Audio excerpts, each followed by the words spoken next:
What's up, Dream Media family? This is Zach and Kellen, and we are out here in Nashville doing a full home theater build for you guys. We have this absolutely stunning project that has been in the works now for quite some time.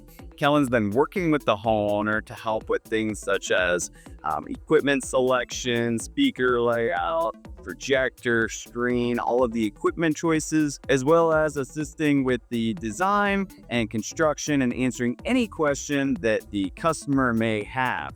Now, Kellen, do you want to give the audience a little insight into the process so up to this point? Yeah, absolutely. So customer first reached out not quite a year ago, but close to it. And we really hit things off, knowing that he was local to me. I knew that I was going to be able to take care of him personally, help walk him through anything that he had questions on, installation, the whole 9 yards. So when the customer first reached out, I told you that he was in the process of building a new home. The options around here weren't kind of his up to snuff to what he was expecting in the home theater realm. So, he was, delighted to reach out to us and gain that help, but also, super enthusiastic to hear that I was just, an hour got broke from it. So, when we first, kind of met up, we went to the floor plan of the room, and then from there, it was just a snowball effect of, what speakers. Basically, he had a budget in mind, and we tried to maximize on that, and I think we're going to hit the mark for sure. Absolutely. Well, guys, we're super excited to be out here today doing a full installation video for you, covering a variety of different topics. I know you guys have been giving us some constructive feedback in the comments requesting this kind of content. So be sure to keep us motivated, drop comments down below, like, share, the whole 9 yards. We're going to be showing you in depth every single aspect of this project.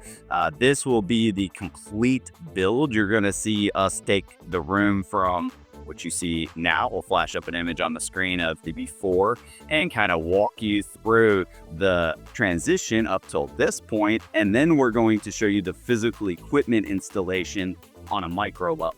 Like literally, Kellen was about to start stripping down speaker wires. I'm like, no, Kellen, we got to show every little detail of the process. We're also going to be showing off a new JVC projector in this room today. We brought with us the brand new JVC DLA-NZ900, their flagship 8K projector, which I'm just honored that we were able to get our hands on one of these this early in the game, and can't wait to do a side-by-side comparison against the old generation, the NZ9, which was the previous model. Technically right now still current model. We're kind of jumping the gun here at Dream Media. We're always trying to deliver the information as fast as possible so that you can make an educated buying decision. Now, if you guys would like to purchase anything home theater related, make sure you reach out for a free video consultation with one of our specialists. Dream Media is nationwide. We can ship anywhere in the country, and we have preferred installers in 28 different states, as well as certain territories where we can actually get super hands-on and help with the entire process. I wouldn't even say territory, but we have this program called Dream Media Plus, where we can take your home theater up over the top, above and beyond, and we create things such as DWG construction drawings, 3D renderings, sight lines, seating chart, screen size, the whole 9 yards, really to bring your vision to life, ensuring perfect implementation, project management, and everything. Just basically taking the stress off your plate and giving you that perfect experience. So I hope you guys are going to enjoy today's video. We're going to go ahead and dive right into it out here in Nashville. Let's go!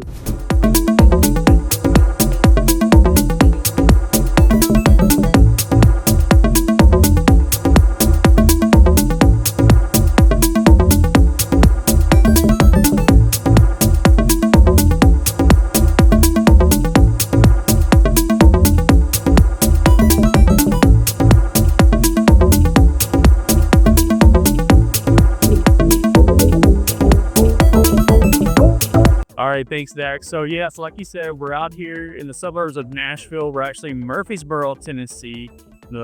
And first of all, wanted to thank a customer for reaching out to us. He didn't realize that I was just, an hour and a half down the road from him. But he really was digging into wanting a home theater. He wanted something better than the norm. And he, quickly realized in this area that there wasn't many options to turn to. Or the options weren't, a quality solution. So he reached out to Dream Media, was quite surprised and definitely excited to hear that was somewhat local. And he knew that, I told him personally would be taking care of the installation and help him out there a step of the way. So from there, the ball got rolling with looking at floor plans, looking at the dimensions of the room, looking at, what budget we're working with. What style aesthetic he wanted to go with. He really liked the wooden slats on my ceiling. He drew inspiration. Can't quite see it on screen here, but we'll definitely have hands in the room that show that off. So he went with a dark navy aesthetic with, some walnut accents throughout the room, some really nice sconces. I think this room is really going to, hit all expectations and really find a pleasing experience to watch, movies with his family. And we were, super excited to work, this close to all out here in Nashville.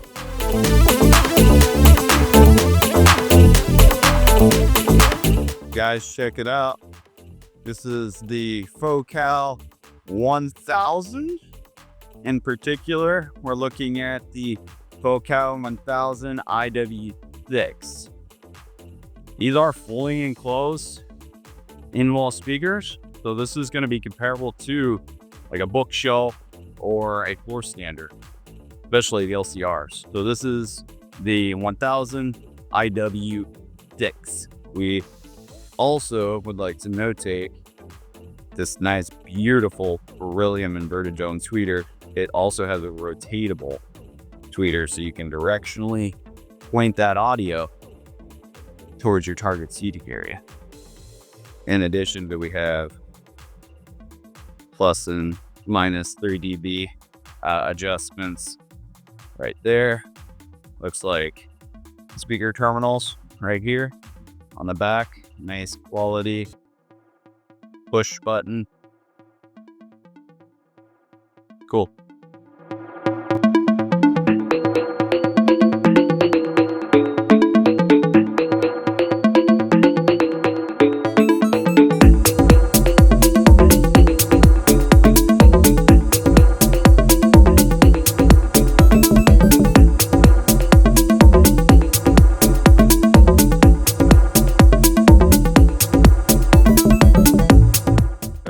Guys, another beautiful speaker coming out of the back here.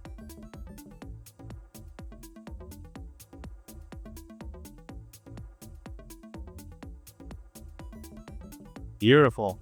So Kellen, come in here, talk about this speaker a little bit. Yeah, so this is the IW LCR. You're gonna have two of your bass drivers here, the little 4-inch mid-range, and then your beryllium tweeter. What you need to about this tweeter is you can direct the higher frequency, a little bit left and right. So if you have a flat wall, what we're working with today, you can, toe them in slightly to make the higher frequencies on axis.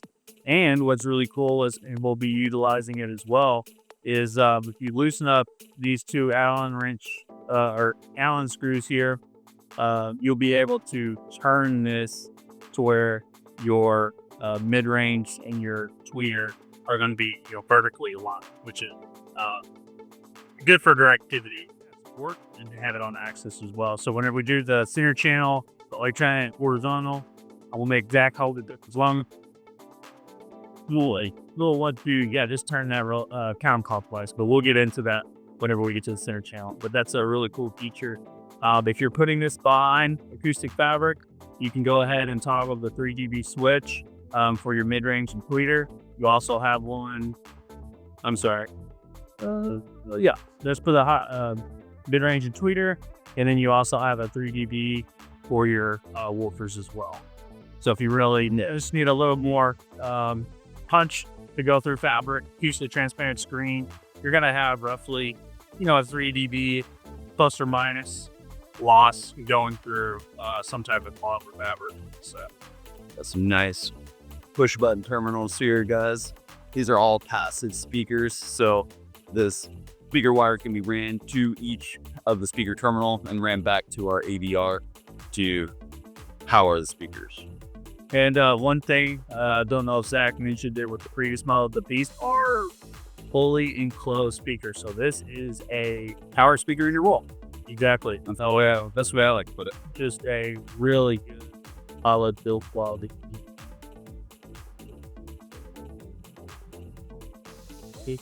Big 20 pounds, baby. So yeah, that's the great speed. Cool, let's grab the antenna. Yep. One other thing I'd like to add while I'm thinking about it, guys, all the grills are paintable.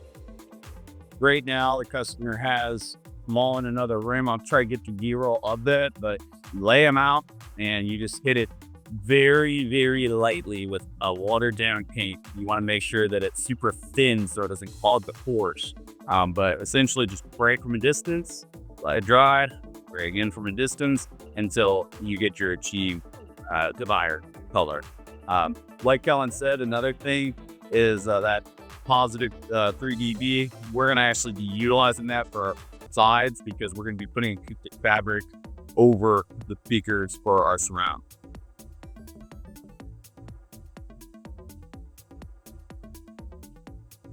So these are the PAL 2000 series ICA6s. This is a 2-part speaker, I guess 3-part if you're going to utilize the pre-construction bracket like the customer has done in this room. So you will, work with us, reach out to me. We can definitely tell you, where's the best fit for these Dolby Atmos speakers. You'll get the brackets installed, the drywall holes will be cut. Then we will come back in with the brackets here and we'll get into this very detailed install video. Essentially, you'll put the bracket, there's the indicator of where the speaker is locked and where you'll want to point the tweeter. So we'll make sure that that is directed to the main listening position. Once the bracket is in, the speaker will go inside like this. Turn it to where those are on the unlock, the gray. There we go. Yep. And then you'll give it a quarter turn. Bam. Boom. Well, you got to turn a little more better. There we go. Go right there. Yep.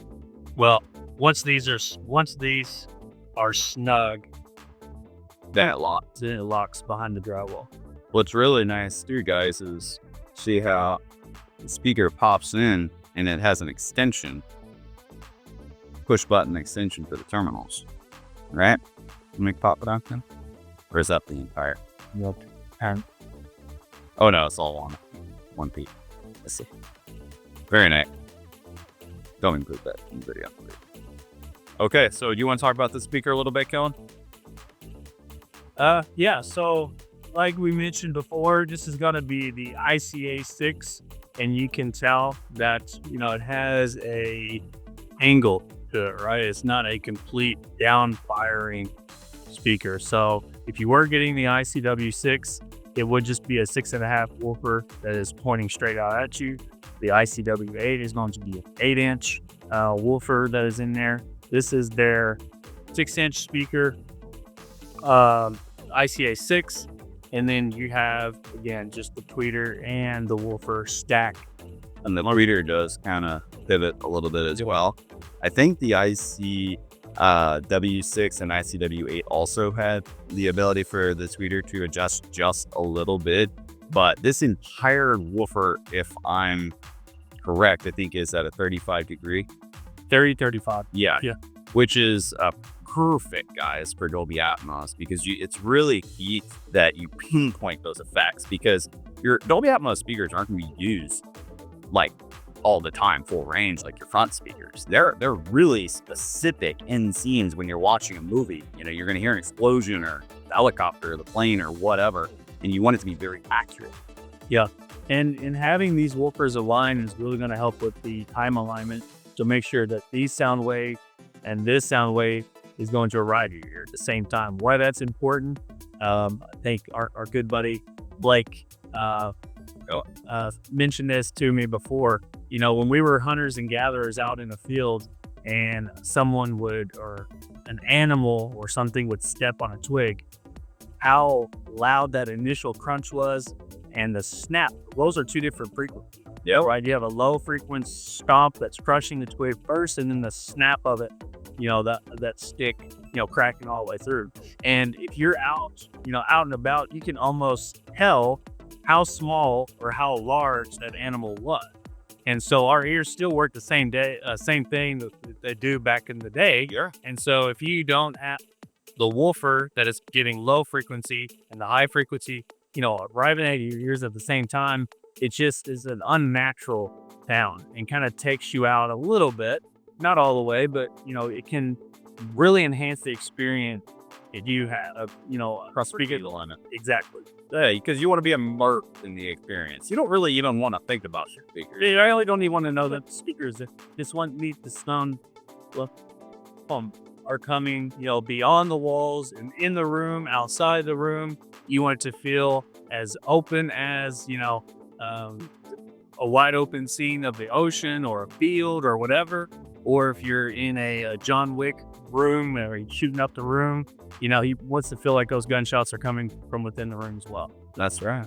All right, so we got these weapons out of the box. Now, guys, let's get them put in the walls. All right, guys. So like Zach mentioned before, we are going to go ahead and start installing the Focal 1000 IW6. This is a monopole surround speaker. You can also utilize this as your prompt left and right as well.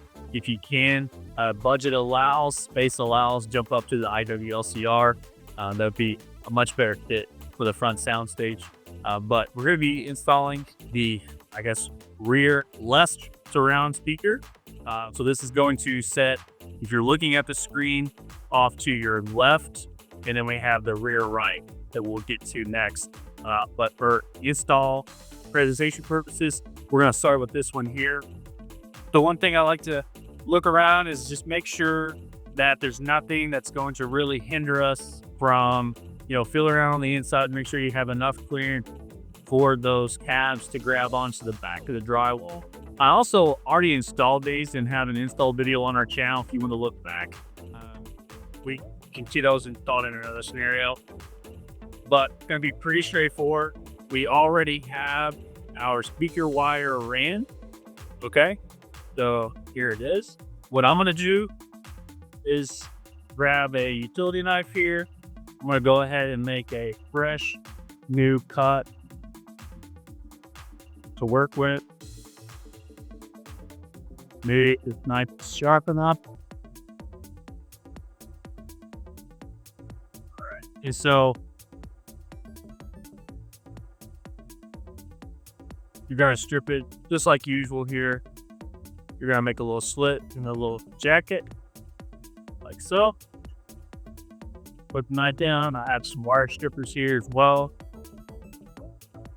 Just going to peel this back and grab the left and the right, or the red flat, like so.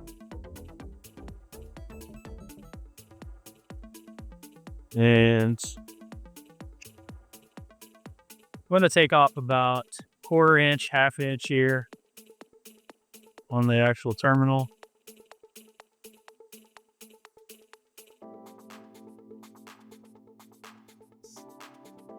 Just like so. Go ahead and take these off. Get the copper quick twist. That way it's easy to thread through the actual push terminal on the speaker. Okay. And we're going to actually install these to where the tweeter is going to be above the woofer in this instance. So I'm going to go ahead and grab speaker wire here. You're going to push. You're going to add corresponding speaker colors. I'm not showing up on camera, but you're gonna have red and black. Obviously, red and black here as well. So we're gonna do red first. Put down the red on the speaker terminal, slide it through so you can see it on the other side. Let go. Gonna catch. Same thing on for the black here. Let through. Gone through. Catch. Perfect. There we go. So this speaker is now ready to go in wall. Get up right here. Cut off the extra shield there.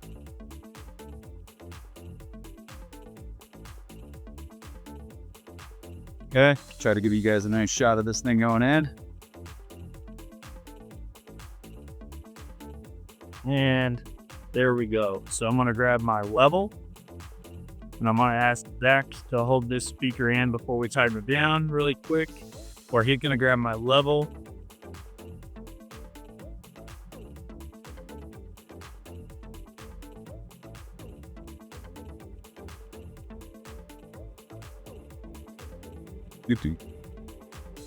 Here you go.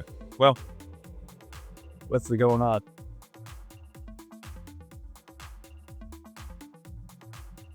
So while Kellen's running to grab the level, guys, if you're looking to build your home theater, obviously this video is just about the in-wall speaker, but we sell everything you need home theater related, whether it's a projector, a video wall, or any type of display, obviously TVs, amplification, killer processors such as Directional, Storm, pretty much any component you need, even entry-level things like Denon Marantz, obviously we carry, but all these should be brands, as well as the absolute best service.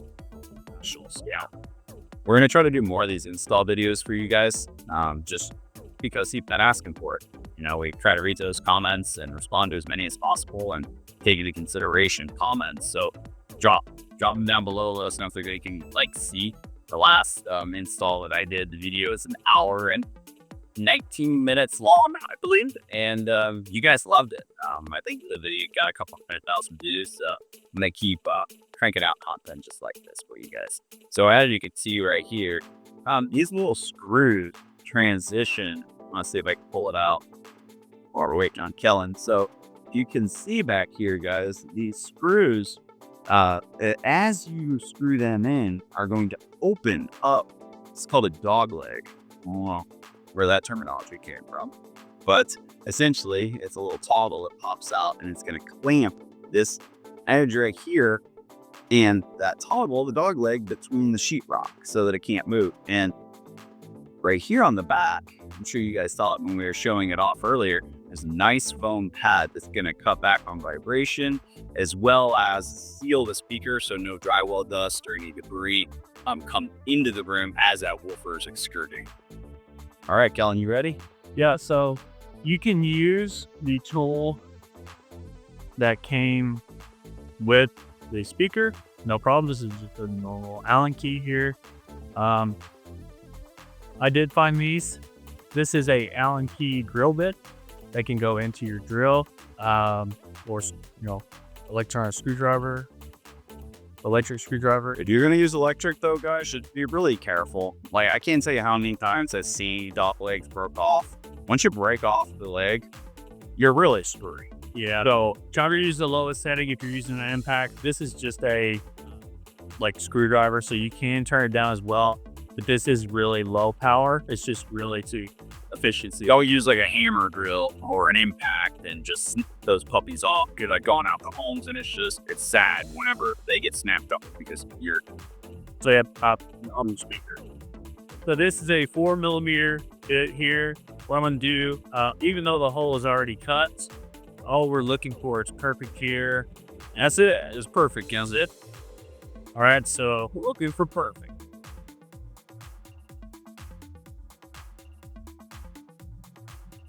You can hear it, the dog leg switch over. When you hear it cut, you can hear the comb. Oh yeah, there you go. That sounds good. It's exactly the type of audio you're looking for. If you're screwing that thing in and it's kicking back on you right away, you're in trouble. Helping blocking it. There we go. And so we'll just come back through wipe things off really good. But that is how you install a Focal 1000 series IW6. Beautiful. All right.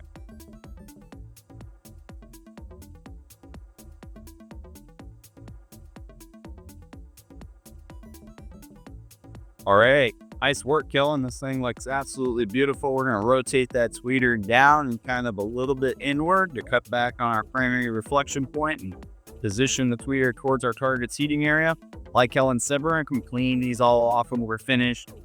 We're going to go ahead and move to the next set of speakers. We did want to show the company a little pro tip with the reconstruction brackets. So after we get the next speaker popped in, Kellen has something really cool to show. So guys, one thing that's really nice with Focal is they think of everything. So like I told you, they have the grills that are magnetic. They just pop right on. But also, because this home isn't completely finished, they have a few more weeks till move in, and they're going to be touching up and stuff in here. We don't want any paint get on our speakers. So they have these really nice paint shield that are magnetic. So you can just pop it on like this, and then it protects your speaker from the painter so they can come in and touch everything out, make the room look perfect, and then we'll come back for final calibration and deployment. All right, guys. So one knocked out. Let's move on to the next. Full transparency, the customer is going to have the carpet completely up and redone. So we are still trying to minimize mess here, but there is going to be some work still going on. Touch up with paint. There is going to be some things happening. And so just one way to protect your speakers, beryllium is a delicate material. Having those dust covers out there, not going to be the best experience if you leave them. And then you'll definitely you leave them on, we gotta go fire up. But you'll just want to have those on there. Extra protection never hurt. While there's still things going on in the construction area. All right, so now we're going to jump over to the right rear surround speaker. This is if you're looking at the screen. This is going to be off behind you to your right. Rinse and repeat on the previous step. We installed the rear left. Same thing here. I'm going to give this wire fresh cuts to work with here. Yeah, so we're going to be using the speaker wire that we do sell here at Dream Media. It's a shielded, in-wall rated speaker wire. Okay, so some of the important things about that are going to be, safety first and foremost, but also, interference from other things. Maybe you have high current electrical, and if you can look, maybe drag it into the screen here. There is a wire, not ideal, but certain circumstances, a sconce that is in the hallway behind the theater as you walk up the stairs, that was needed.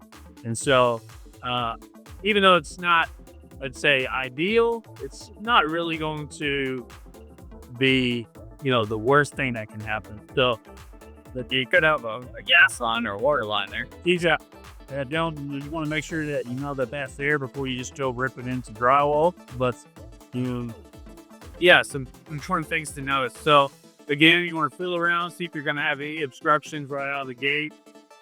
I know that this is not going just fine because the customer did install a pre-construction bracket. So for you guys that may feel a little intimidated about cutting holes into your own home or into your own wall, obviously there's really no way around it if you're retrofitting. Probably if you're in a new construction or if you're building a new addition, the room is still under construction, the drywall isn't up yet. It's another great thing. Spend the $50, $35, depending on whatever bracket model number fits the speaker. Put these brackets in, have your drywall guy, the guy that does it for a living, make the hole for you. So once the bracket is in place, it's more or less a stencil for that drywall guy to come in or lay the drywall, sheetrock over top of it, come back in, use that bracket as a guide. Now you have the hole that's perfect for the speaker. So again, rinse and repeat. We're going to grab the speaker, paying attention to what orientation we installed it perfectly. That's right, jumping ahead of myself a little bit. Still have to strip the wire. It's Hollywood though. All right, so again, just some wire strippers. I'm going to take about 1/4 inch, 1/2 inch off of each thread. black, just like so. You pull these off. We'll keep out all of our trash. Get our copper a nice twist. So it goes through the push terminals.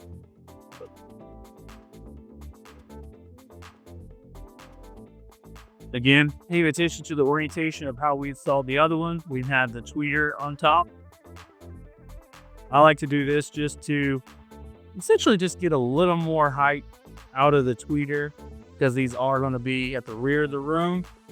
Then you may have a nice comfy couch, theater chair that has a nice fluffy headrest. You want to make sure that those tweeters are slightly above it. That way the sound is reaching your ears, but also going over the couch so that other people up front can hear. All right, so it's installed. I'm gonna have Zach handy my drill again. We're gonna tuck the excess speaker wire in here. I like to leave as much excess speaker wire as you can. You know, the time alignment, the delays that are going through the speaker wire, your AVR will help and get rid of that.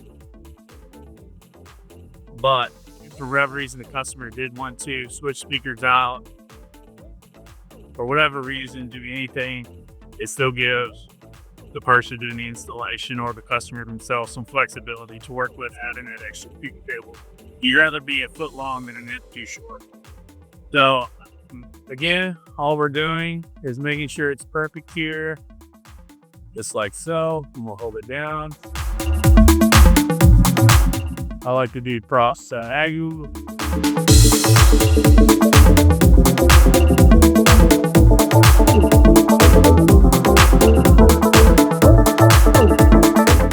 You'll hear the tone of the screw change. I'll have Zach hold the microphone up so you can clearly hear the differentials of how the drill sounds. Once it grabs tension, it'll drop down to a lower tone, and you know it's getting up.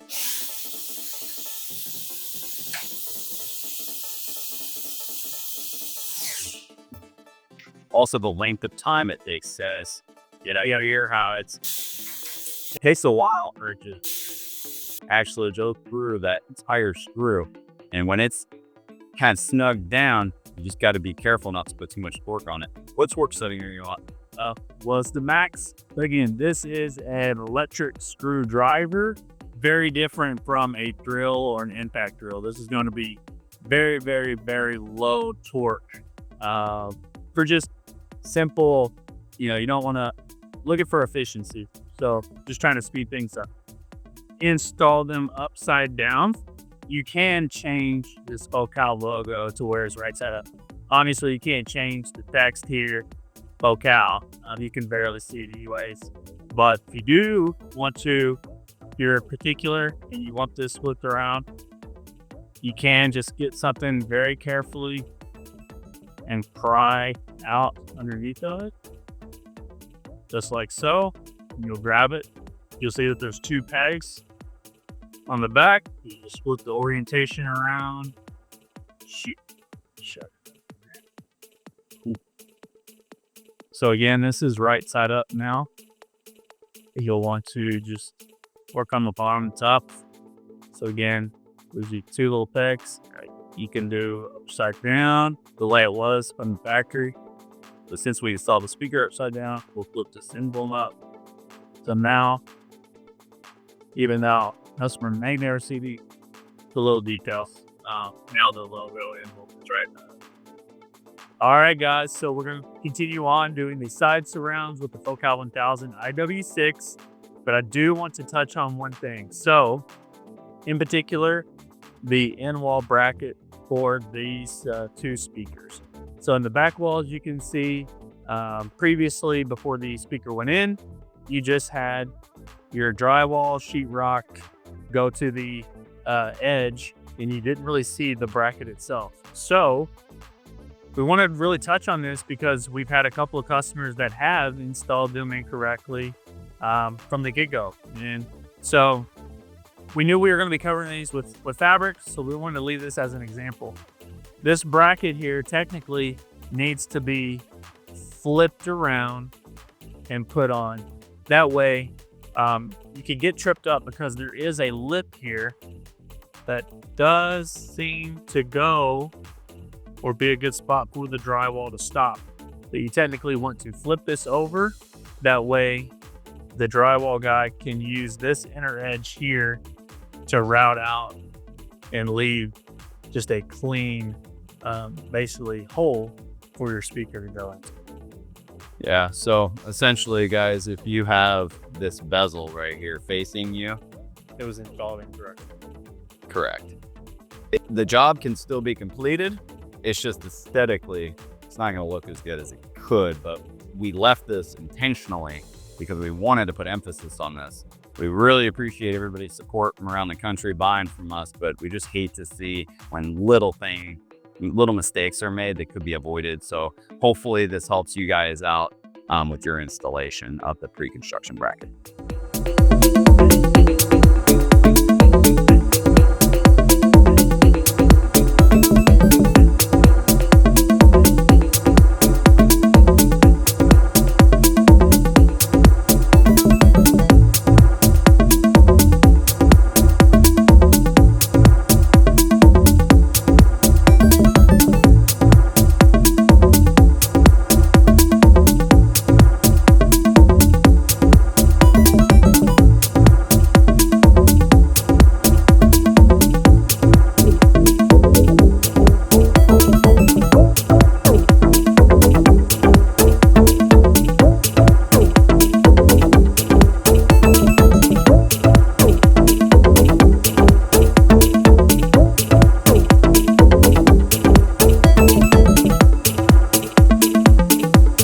What I like to do, guys, is just install my tape kind of at the baseboard line and then just attach my plastic to it. That way it really catches everything. You can just kind of fold it in and throw it away when you're done.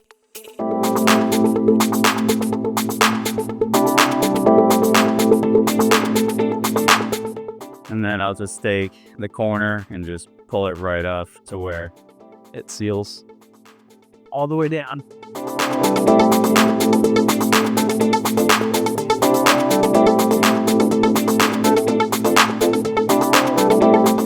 Alrighty, Dream Media family, we are moving right along. I wanted to take just a minute to explain what's going on here at the front of the room.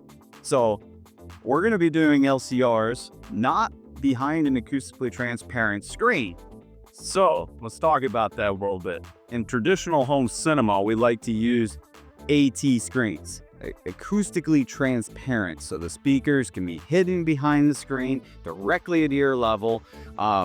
But in this circumstance, we're going to be using a different type of screen material called ALR, Ambient Light Rejecting. The customer wants to come into this room and crank the lights all the way to 100 like they are now and still see his image. With ambient light rejecting screens, we're able to accomplish that. So what we're going to be doing is a little different than what we would typically do with an AT screen. We're going to be installing our speakers to the front left, front right, and center speaker down below the screen. So the speakers are going to flank our screen rather than be behind the screen. Now, one thing that's really unique with this project is we're actually going to be installing an on-wall enclosure. Sorry, it's a little dusty right now, but you can see they already had it painted for us to match the wall. And the reason I wanted to point that out is because for customers that may not have sheetrock, you can get these on-wall enclosures, so this on-wall mount, and use the architectural speakers in any room. I don't care if you're down in Florida and you got concrete walls, or maybe you're putting it in a log cabin up in Colorado. Anywhere that you need to install these, that enclosure is a game changer. But more importantly, I think what I really wanted to point out for my average home theater guys out there that have a room just like this, you know, standard sheetrock framing, 2x4, 2x6 walls. In many circumstances, the framing does not line up center to where you can pop that speaker in. This particular speaker is too large to fit in between any 16-inch stud bay or 24-inch stud bay, so we have to use an on-wall enclosure. In many circumstances, even on smaller speakers though, like the Focal 100 series, the Focal 300 series, It's gonna stretch beyond the width of a normal 16-inch stud bay. exactly. Or even if it can fit like the Focal 100 series, many times that wall is not framed to where your 2x4s are going to line up dead set. And we want that center speaker to be perfectly mounted right at center, as high up as possible, right with our screen. Yep. So what we've done so far, guys, is we've mapped out where our screen's going to be. So we started off by catching center. This is the center of the wall. Me and Kellen just measured that out. And then we marked out the edge of the screen, which is here and here. So the next thing we need to determine is our speaker location for our front, left, right, and center speakers. So what we're going to be using is a stud finder. Check this one out, guys. It's one of my personal favorites, Franklin Sensors. I pick it up on Amazon.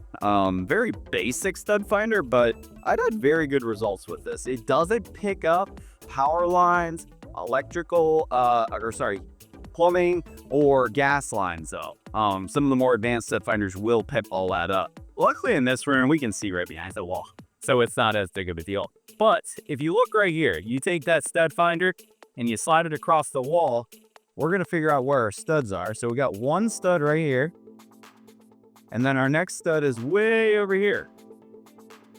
So we know our speaker needs to go right in between the studs here. Now we need to check the other side to ensure that it can line up and measure the same distance off the screen. Ideally, that's actually perfect, guys. If you have the opportunity to mount the speaker here or here, I always recommend bringing it closer into the room because it's going to cut back on those reflections off your sidewall. Now let's check out this side. Now, this is kind of what I was talking to you guys about just a minute ago. So like, as you can see, our studs are slightly different on this side, which could be problematic. Now that we know that we have adequate stud positioning for our left and right speakers, the next step is I want to determine how high we're going to mount our screen. So Kellen's looking up the screen size right now. There's some important things to notate, such as the riser height in this room. Let's see. In this room, we have a 12-inch riser with a step up at the back of the room and over to the side. And then we're going to have seating in 2 rows. So it's important to consider your sight lines, guys. When you sit down and the rear row, there's nothing worse than heads blocking your view in the front row. So we're going to take our projections of the rear row as well as our viewing angle into account whenever we go to install and determine our height of the screen. So Kellen, what height are we at? So the screen is about 59 inches tall, and then the frame adds another essentially 6, just rounding up to the nearest inch.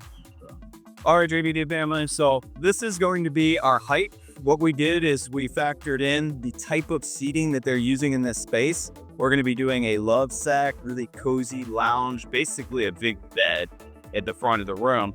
So we're going to try to go as low as possible on this screen so that we can get the screen right there at eye level for the front row, but also we don't want to be too low to where our dialogue coming out of our center speaker is affected. So we're going to go up right here. Kellen, can you reach that?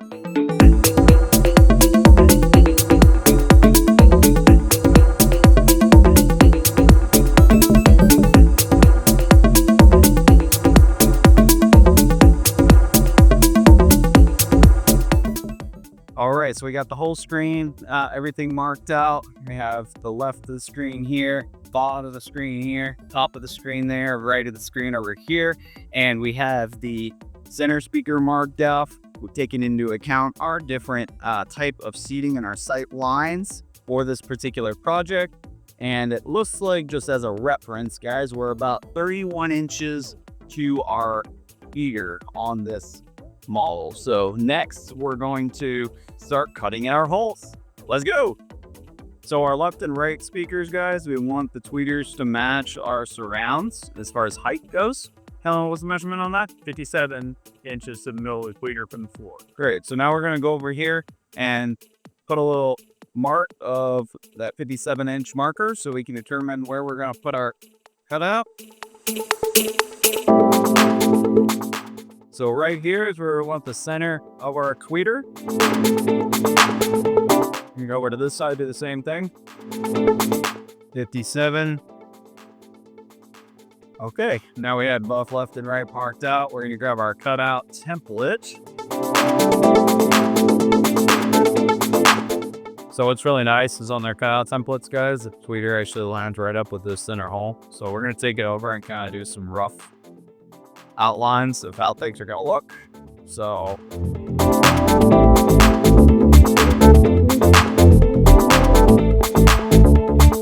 all right, Dream Media family, now that we have the screen marked out and we determined where our stud locations are, as well as our center speaker placements, we're going to find the center of the screen. So then we can put our cutout template for our front, left, and right centered with the middle of the screen so that it looks aesthetically pleasing.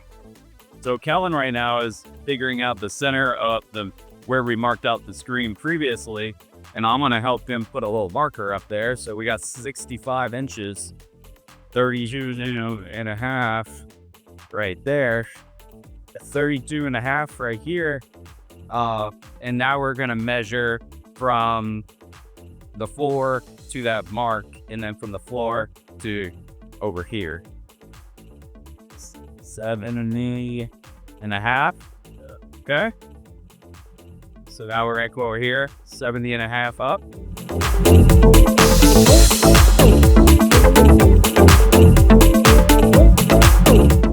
Now we're going to take our cutout template and look at the center mark, which they actually have a little X right here. Just confirm that that is center. Save measure.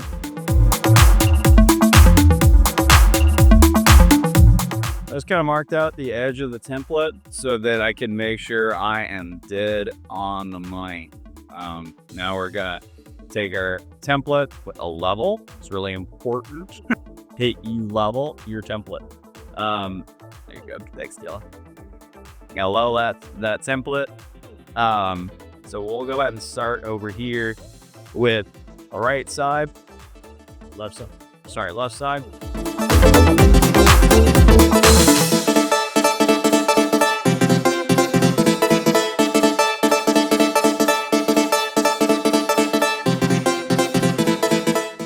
Now the question is, how far do we want the template or the speaker to be off the screen? Because of the difference between the studs, left and right, what I'm going to do is install a right one first and butt it out as close to that stud.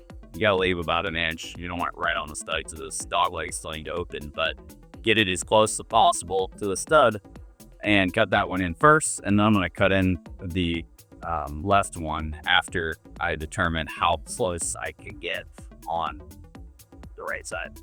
All right, so I'm going to start out with this front right one, and the most important thing is that we don't start to cut our hole until we're sure that we're to the right of the stud. I'm going to take my stud finder one more time. Guys, this is a Franklin Sensors. I've showed this in many of my videos. Great little stud finder, gets the job done, and just a standard tape measure. So I marked this out already. I'm just going to verify that that's in fact correct. Looks like it is. So I want to go at least an inch over. That way I can ensure that the dog legs can open on the speaker. I'm going to give it 1.25 inches just to be safe. With that said, now I need to make sure that my speaker cutout is going to do the same on the left and the right. So from our screen, we're sitting about 15 3/4 to the end of our cutout. Over here on this side, I'll straighten this up. We need to emulate that. So I'm going to go 15 3/4 is just going to be a little tough on this side.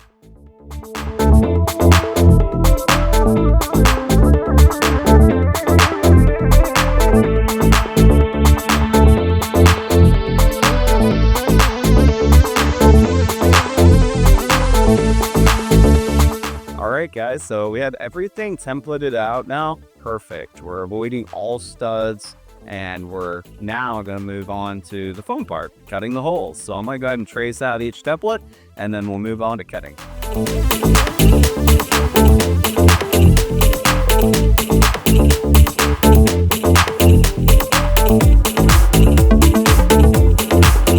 All right, so we have front, left, and right traced out now with a pencil. Now we're going to move on to cutting the actual hole. So guys, this is my favorite. While you're cutting that, I'm gonna go find a rag to win. Okay, cool.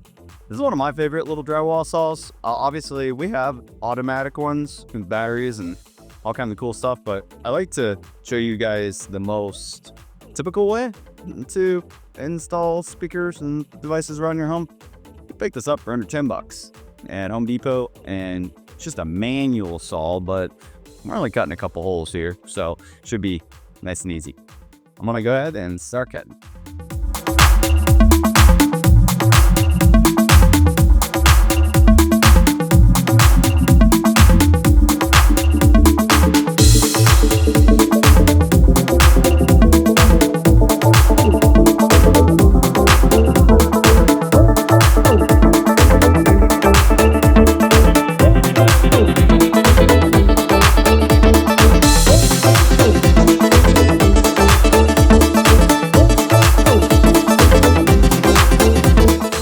Wow.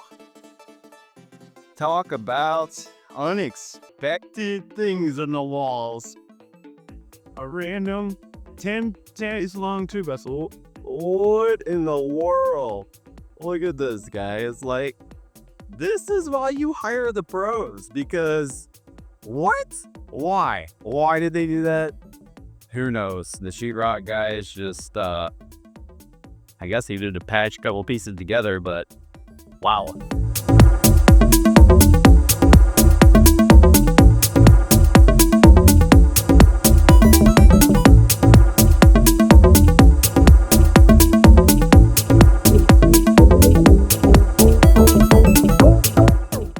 All right, guys, we got a little fire break here. I'm gonna try and knock it out.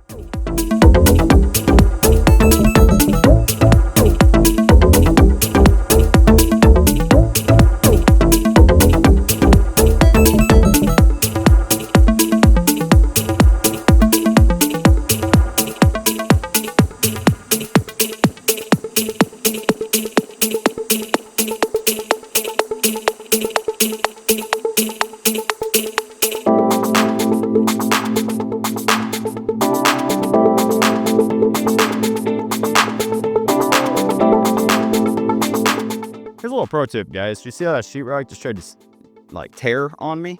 When you're cutting really small pieces like that, loosen up your grip and just let it slide really fast, but don't put a lot of pressure into the sheetrock so that it can cut off that outside paper without tearing a big hole in the wall.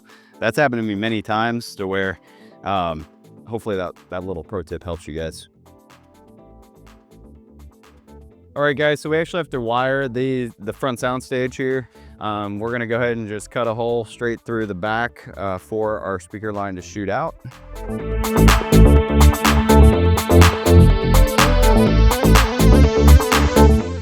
So I'm gonna be using 14-2 shielded oxygen-free speaker wire. All right, so I got our right speaker ran. I'm gonna go ahead and cut it. I love to leave extra length, guys.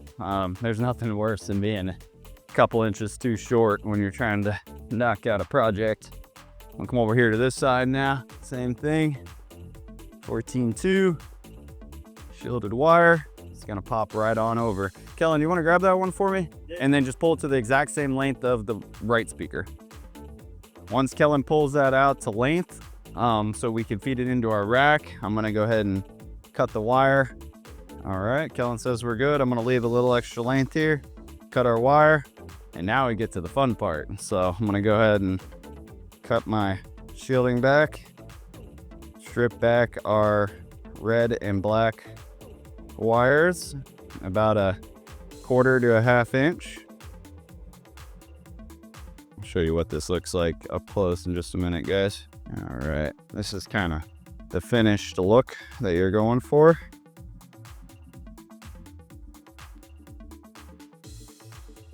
And that way, connect right up to the speaker. Kellen's doing the same thing over here. And he'll be, whoop, I guess I'll just show you guys. As you can see, same process over here. Twist the strands together and onto the fun part. We get to install the speakers.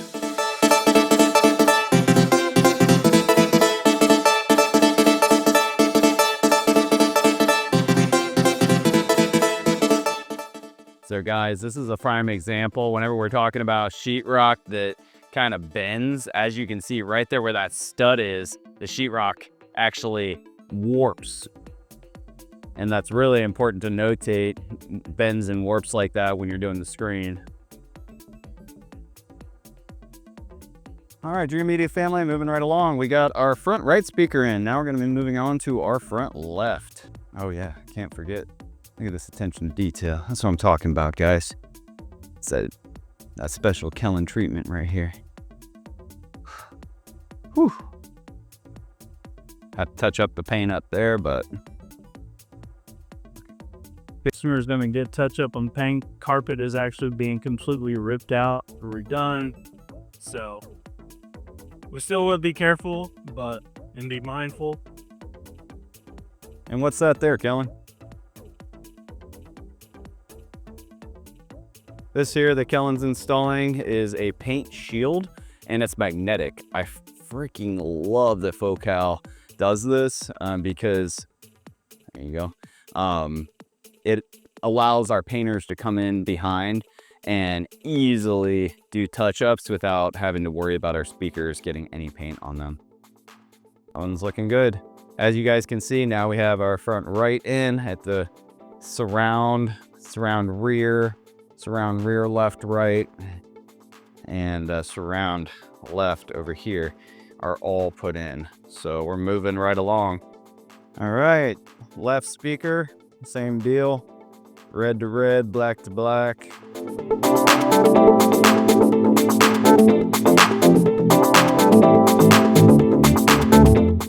I would like to warn you guys, Kellen is an experienced installer, but any of you guys who are doing this for the first time, you got to be really careful whenever you're screwing these dog legs in. See how he's super careful whenever it gets to the end, not to put too much pressure. But this type of drill that he's using, you could potentially snap off the dog legs, which is going to result in a nightmare. The speaker's really difficult. Or damage the drywall. It could damage the sheetrock or break the leg off, but either way, just be really careful, guys, as you're screwing these in. I like to jump around, kind of back and forth to kind of evenly disperse, because like right up here, I can get snug to the sheetrock, but down here, you know, it's a little, don't want to push it too much. Same here over here on this lip. Just because the sheetrock really gives the speaker pressure to the sheetrock.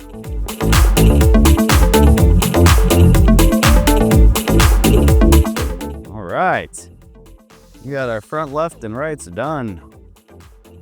We'll go ahead and knock out our center speaker next. So for reference, we need to pick up some sheetrock acres, so we're gonna leave this till we come back from dinner later. So for now, we're just gonna fold this in and move on to our in-ceiling speaker install.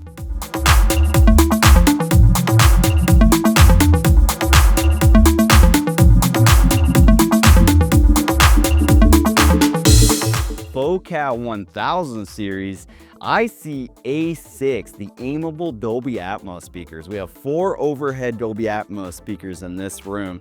What Dolby Atmos does is it's for spatial audio. If you guys aren't familiar with Dolby Atmos, all large production films are being output in Dolby Atmos, or many of them. So what it does is separate out ground level effects from overhead effects, making it feel very immersive as the audio moves through the room above you. And we want to directionally point that audio towards our target seating area. In this room, we have 2 rows of seating, a front row and a rear row. So we're going to be positioning our mids and our rear heights towards our target seating area. I'm gonna grab the speaker and go over some of the key specifications with you. Actually, I'm gonna bring on our national sales director, Kellen Fleener, who actually has these in his own home and has already installed them many times. All right, Kellen, come on in here, talk a little bit about these 1000 ICA6s, why we love using them for home theaters, specifically Dolby Atmos speakers, and then we'll go over the physical components and show it off a little bit. Yeah, so Over to you. So if you are, building a home theater, I would say today's 5.1 is a Dolby Atmos system, whether that is 2 height effects speakers, 4, 6, all the way up to 10 if you're doing something crazy like one of my customers in Bowling Green, Kentucky. Dolby Atmos is all the rave. And like Zach said, most, if not all movies that are being, whether it's on Netflix or Netflix produced, Amazon, Apple, theatrical Hollywood releases, they're all being put out into some form of immersive sound output, and that is that is going to be the most popular Dolby Atmos. So we're wanting to bring that into the home theater as well. What you experience in the theater is what we want you to experience in your own home, or better. And in today's install, customer has 2 rear Atmos speakers, his rear, left, and right, and then just about 4 or 5 foot in front of the front row here, we have another set of Atmos speakers, the front left and front right. So we opted to do 4. We really didn't have enough room to stretch and do 6. Really feel like with the ceiling height of the room and everything, we need more room behind the seating area in order to really get a good immersive experience, to have or to feel like we needed to put 2 more Atmos speakers in the very back of the room. So 4, we're still going to get some effects that are able to pan back and forth to the front and the back of the room, and obviously side to side. But you can you will be able to hear those planes, helicopters, when they take off from the screen and go over top of you. So it's a really cool. If you've not experienced Dolby Atmos, highly recommend you go catch a movie at your Dolby Cinema if you have one, or look for a Dolby Atmos theater. Most AMC's more popular theater chains have it. It's a really cool experience. A massive upgrade. Yeah. We have a lot of customers where we did their theaters a decade ago, and they had maybe a killer 7.1. This is next level for you guys out there who may be considering an upgrade. This is a very substantial upgrade. Yep. You want to go over the speaker a little bit, Kellen? Yeah, so this is the Focal 1000 series ICA6. This is an angled baffle speaker. If you've not seen our video on that, won't go too much into detail, but you can check out our lengthy or in-depth videos in regards to this specific speaker. But essentially, it's an angled baffle speaker, so it allows us to aim the mid-range and the tweeter towards the listening area more precisely, and that having everything time aligned really helps the convincing, basically how sounds are supposed to sound in the everyday world. So and this is a 2-piece design, guys. So what happens is whenever you go to flip it up, it actually puts pressure on the dog leg to where it pushes it down and locks like that, to where it can't go anywhere. And then the speaker, if you look at the backside, see these little slits right here? Here, here, here, all the way around, all 4 locations. These little hooks go and clip in there, to where then once you lock it in, it has this lip. And we'll actually just demonstrate it for you right now. So pull the up and out, up and out. And then the speaker would just go like that. you have to do the dog legs first. Oh.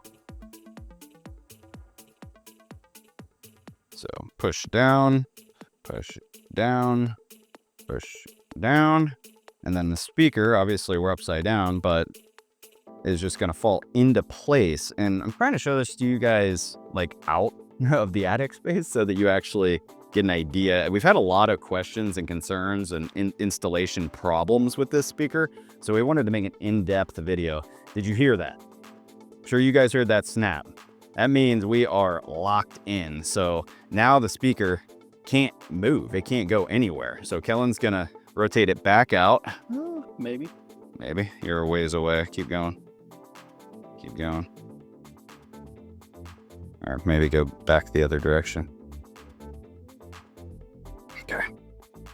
So, let's see. A little back. It's very easy to see from the backside. So here, guys, look. Now the speaker's... Okay, I got it. Yeah. So you need these arrows lined up with the unlock. That's right. And then whenever you Go to twist it in. the third one. Yeah, so then when you go to twist it over, you can position that tweeter towards the little red mark. Let's see if I'm gonna grab the other camera for you guys and give you a close-up. Okay. All right, so whenever you push the speaker, first of all, you'll want to get the bracket aimed towards the seating area. That red indicator is just a indicator on the bracket where you would like to point the actual tweeter. So let's say we've got it lined up right towards you, the viewer. Uh-oh, that's not gonna work. Yeah, and then you'll want to get these arrows lined up with the unlocked on the actual bracket. So boom, it'll slide right in there. And then obviously the tweeter's over here, so we need to kick it back over this way. So before you do it though, Kellen, flip it over so everybody can see. For whatever reason, this is a very actually easy product to install. See how it's lining up with these slits, and then you just rotate it onto that lip, and that's what holds it in place. Yeah, so I'll do it from this side. That way you can Yeah. actually see the mechanism here. Okay. And it's hard when you're holding it because like this one didn't make it. Yeah. Gravity. All right, so Yeah, I'll try it from down here. You just hold it normal, Kellen. Yeah, you're missing one. One's off. So this one. they're all Oh, this one here. just can't get any worse to spin it.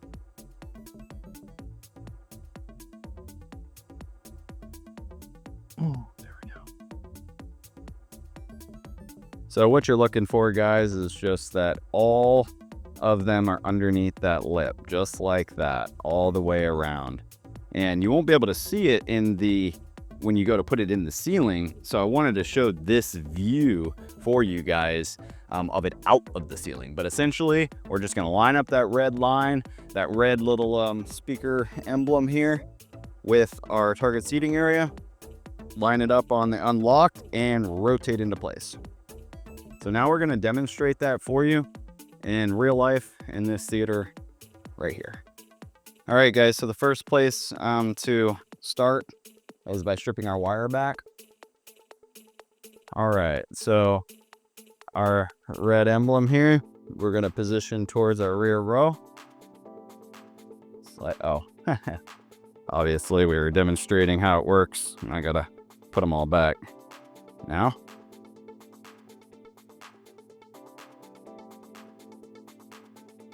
Okay, now we're going up.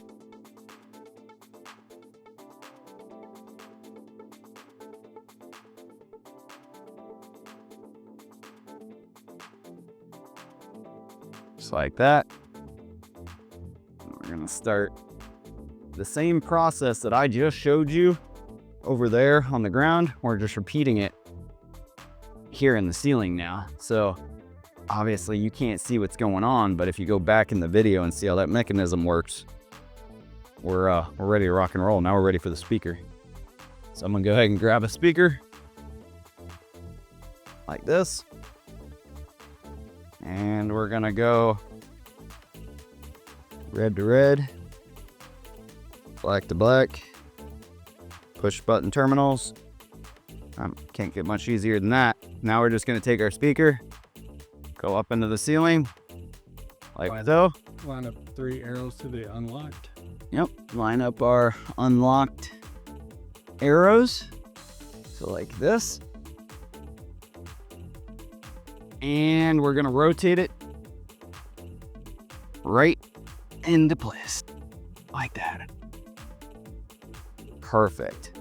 So now we got our red arrow with some sound waves. We got the tweeter woofer, everything pointed right towards our target seating area. And the last thing is just putting on our dust cover. So these dust cover here, guys, are a lifesaver whenever you're doing a theater. There's multiple phases to the process, and one is touch-up paint. Whenever we're doing touch-ups, we appreciate the painters making everything perfect, but we definitely do not want to paint on our brand new speakers. We're over here at our rear left Dolby Atmos, top rear left, whatever you want to call it.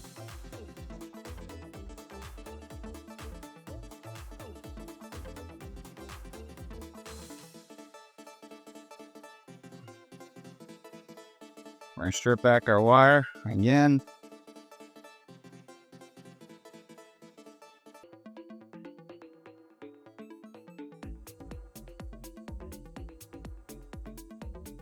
Twist our pairs together and pop in our next spray.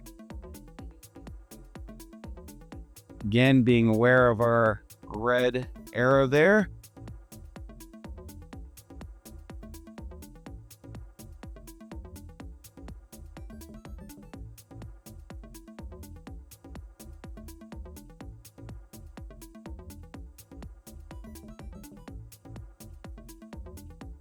There we go. Perfect. You need to spin it. That red indicator was a little more like Inward. It's okay though. It doesn't have to be exact. It's just a rough reference.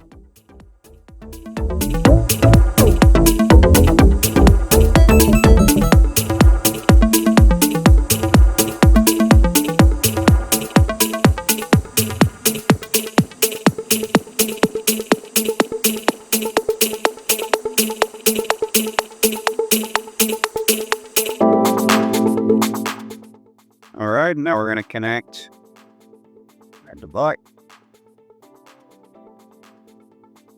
red to red, black to black. Like that. Tweeter towards me.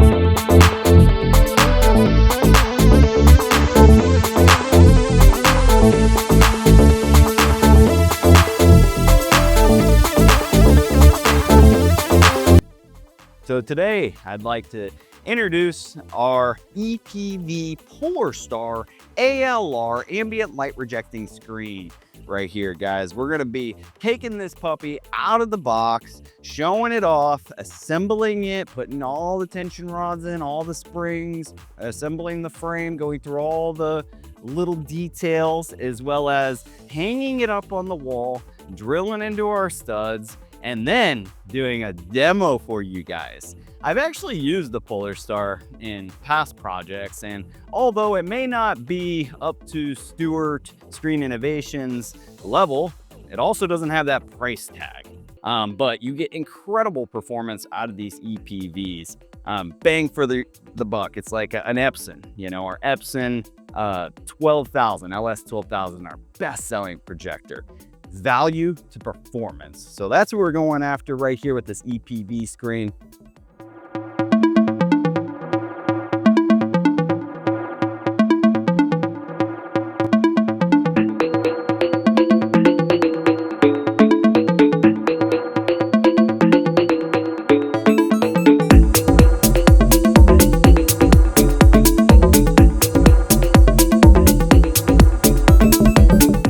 All right, guys, so as you can see, we just laid an underlayment to ensure that we get nothing on our screen. I would highly recommend that you do this as well. As you could see, or you may not be able to see, but there's a little bit of debris on the floor.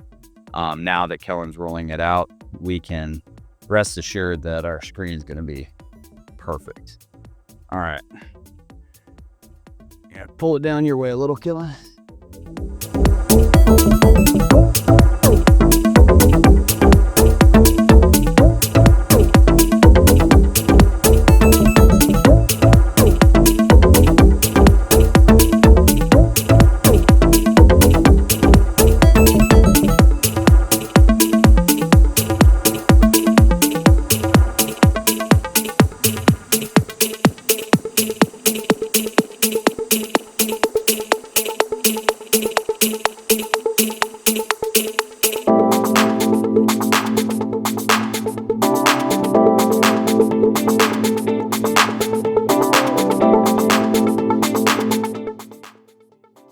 All right, guys, so we're moving right along with this installation. As you could see, we slipped our tension rods under and over all the way down, and then now we're gonna attach our springs to tighten it to all of the edges.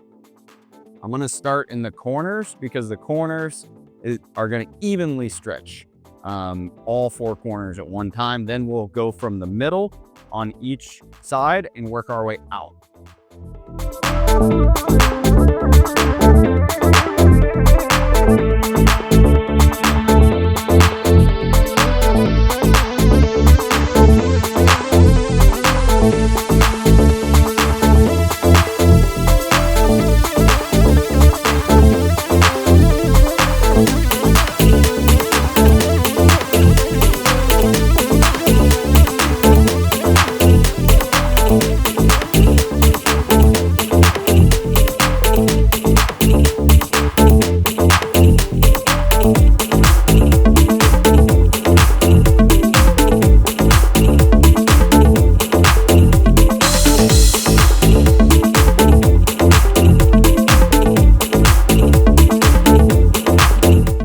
All right, Dream Media family, as you can see, we got our cross beam in there, all of our springs down, everything's looking nice. We just want to ensure that it is perfectly square. So the best way to do that is to measure diagonally.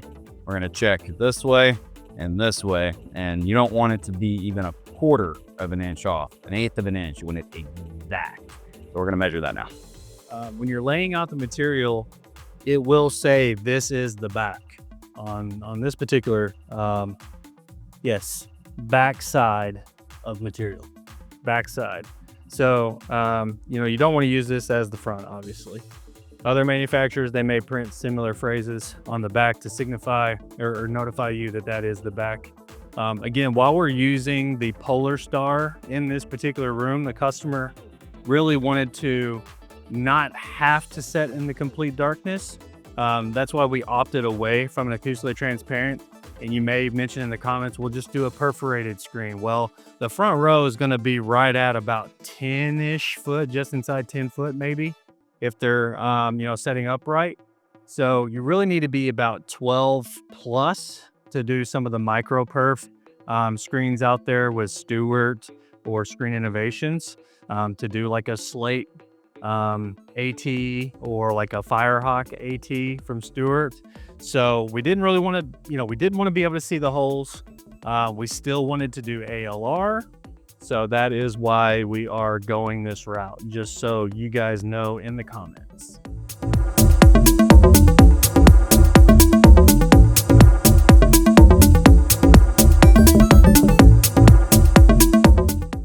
All right, guys, now that we've confirmed that our image is square, our projector screen is square, we're going to crank down all the corners.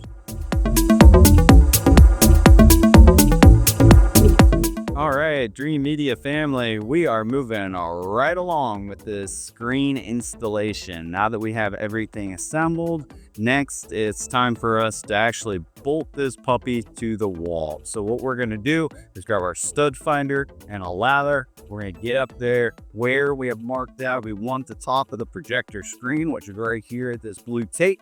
And then we want to evenly distribute the weight. So I like to use the quarter rule, about a quarter in on both sides, leaving about half of your span here in the middle. Typically gives you really nice dispersion. So you're looking to put bracket about right here and right here, if possible. So we're going to check out our stud placement and then we'll go from there. Right here is center. Kellen has a Franklin Sensors stud finder. This is my personal favorite. It gets the job done. You see me use this in a ton of projects. Bring it up a little closer so you guys can see. Franklin Sensors definitely gets the job done. All right. So now we're going to check out kind of what our options are.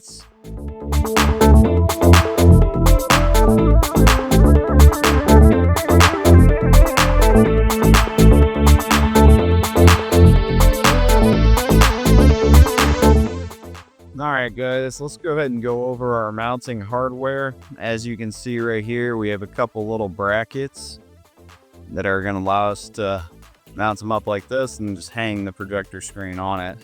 I'd also like to point out that they have these other little tiny black brackets that are for the bottom of the screen. And every time I've done this installation, I don't end up using it. Hear me out. The reason is because these actually show at the bottom of the screen and it's not very aesthetically pleasing. So unless you have children in the home that are going to be like literally jiggling the frame trying to pull it off the wall, this isn't really necessary. But just wanted to point that out in case you guys see it in the user manual. All you do is essentially, this was the bottom of the screen. It just hooks and then you would bolt it into a stud or drywall anchor so that it can't move at all.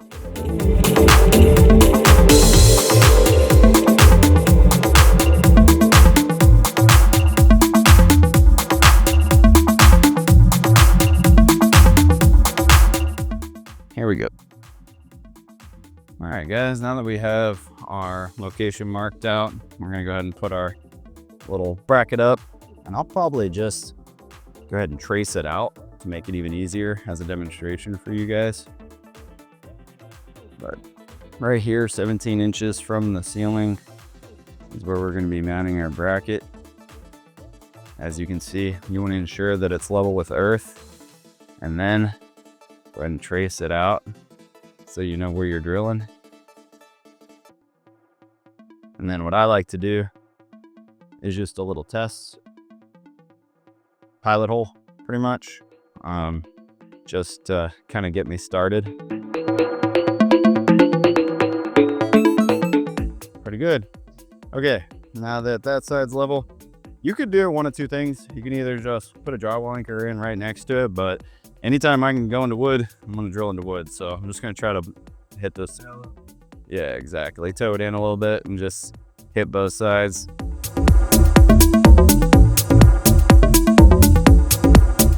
There you go. And then like with that, there's no possible way that thing can come down. So now we're gonna move on to the other side. All right, guys, so same thing over here.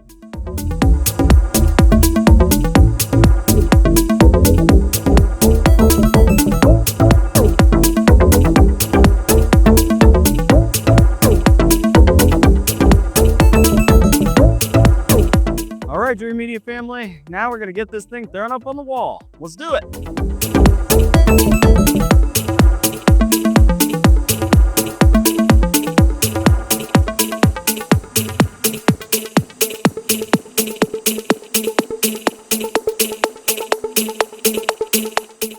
All right, guys, now that we got it up on the wall, we're essentially just checking the small details. We want to make sure it's perfectly level with the earth or level with the ceiling, depending on how, well, we'll see here in just a minute, how the level reads in comparison to our line at the top of the wall. In addition to, we want to make sure it's center. So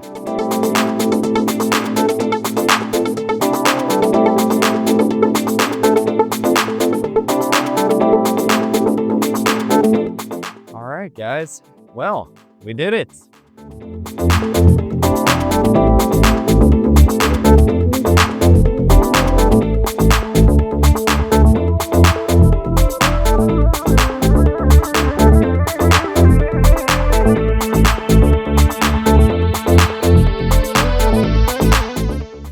guys a little bit closer up into the action so you can kind of see what's going on.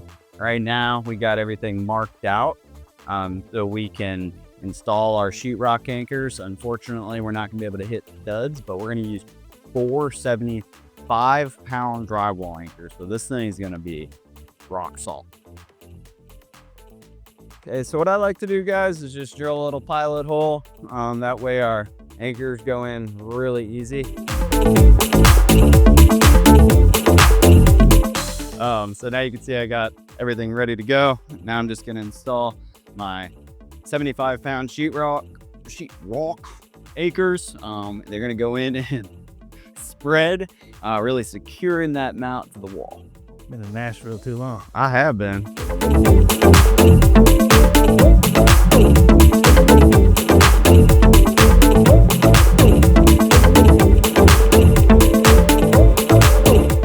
I would probably hold it, but we got 6 more. Yeah, so, you know, here at Dream Media, we like to go overkill, guys. Like, we don't want anything coming off the walls. So obviously, like, that would be more than enough, 150 pounds. But I'm going to put them all in just to make sure this puppy doesn't go anywhere.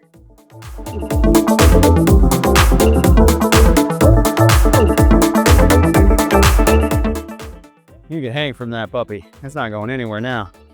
Okay, I'm gonna give you guys an up close look. Could do pull-ups on that thing. For sure. We're solid. All right, check it out, guys. As you can see, those things are bolted in solid now on both sides.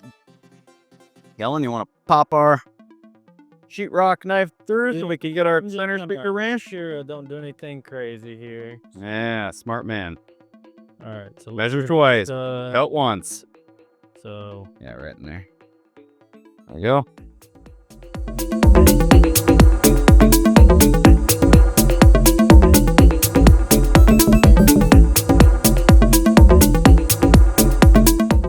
And guys, I'm gonna go over and grab the speaker wire right here and try to send it through to him. oh, couldn't have been more perfect. Guys, we use 14-2 shielded oxygen-free wire. Really good stuff. I'm gonna go ahead and put this on the tripod. And we're gonna poke this through. You ready, Kellen? No, hold on. Huh? No, hold on. Okay.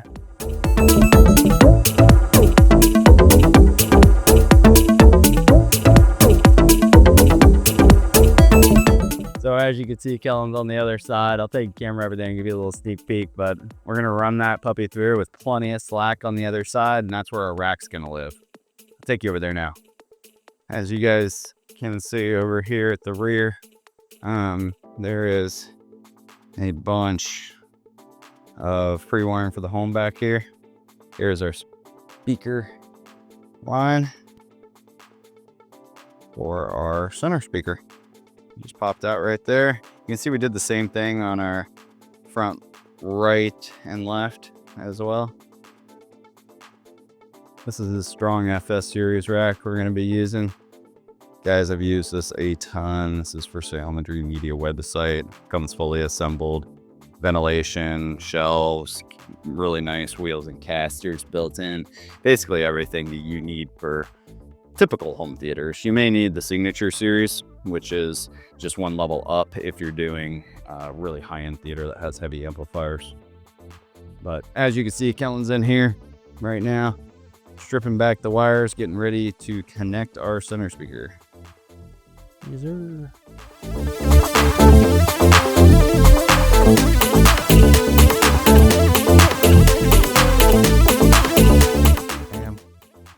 All right, guys, so what we're gonna do is rotate. If you're gonna be doing a whole theater with focal speakers from us, I would really, recommend. We don't sell everything in the kitchen sink here at Dream Media, but these will make life a lot easier when you're doing, 7, 11, 16, whatever it is of these speakers. These little hex bits that will go in a drill will just make everything more efficient. So these are a different size than what you're going to be using to kick out the dog legs. You still want to be really, really gentle with these.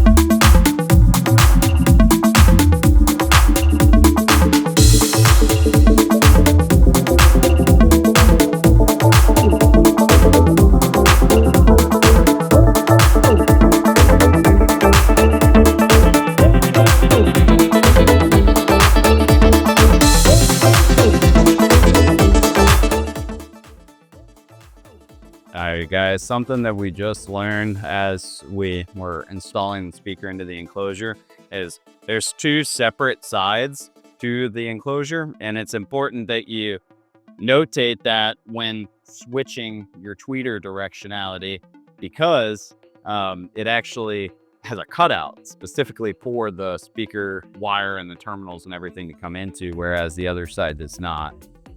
So now, unfortunately, we just have to flip our tweeter again.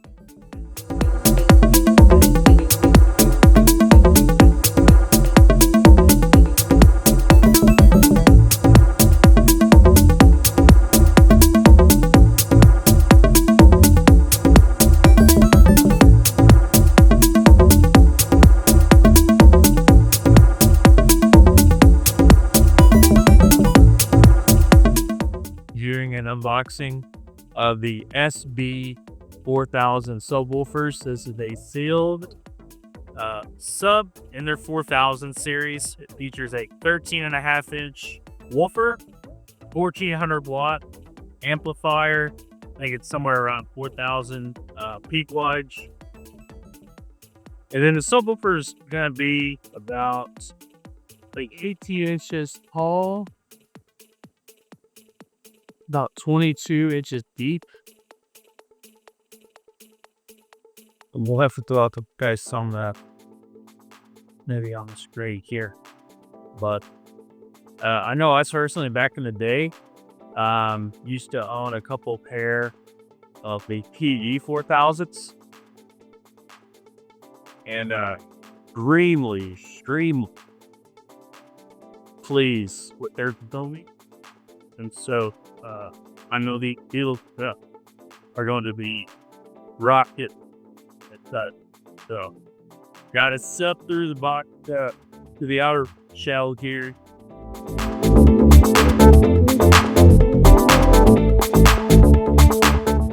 So right on top here, you're going to have warranty documentation. You're actually going to have a remote to actually control some of the DSP functions on these built into the sub itself. You have your power cord here. You take off the top piece of packaging. You have your metal grill cover, which I think is really nice. The cloth ones are okay too, but I like the metal ones in case you have some kiddos that may, kicking balls around. I got a host, so got those kids. Want 6 fingers and everything. Yeah. Yeah, their grills are really good quality. Super heavy duty. Check it out, guys. Really nice grill. So, here we are. This is the black ash finish. We wanted to do something that was a little quieter in terms of the reflections in the room. The black gloss is really sharp, but wanted to keep it a little calm down so if it didn't have any reflection. But this is a 13.5-inch woofer, 1400 watt built-in amplifier here on the back. You're going to have your usual suspects for your connections. So you have your line level out, your line level in, your LFE input, 12-volt trigger. You actually have accelerometer connections here in and out, and then you had your main power in, and your power toggle switch down at the bottom. So, really good stuff with SVS. Pretty much every system we sell is going to have SVS, whether that be their speakers, their elevation speakers. 90% of the time, it is their subs, because you really can't beat their performance price. So really excited to get both of these fired up and get this room rocked.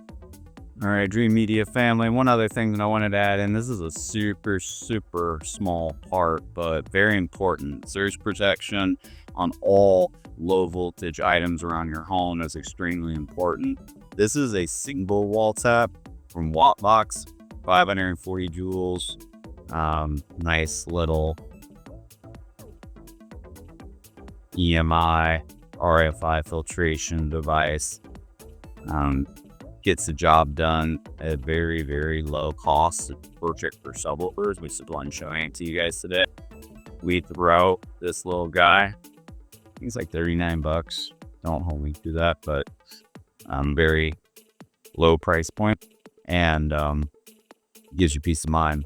So we're gonna recommend these, and you reach out to Dream Media for projectors, probably not televisions, because we have a different one that's inset for televisions. Perfect for subwoofers, any small devices where you only need one receptacle protected. Oh, God does the trick. So we're gonna throw one on each subwoofer to protect some investment.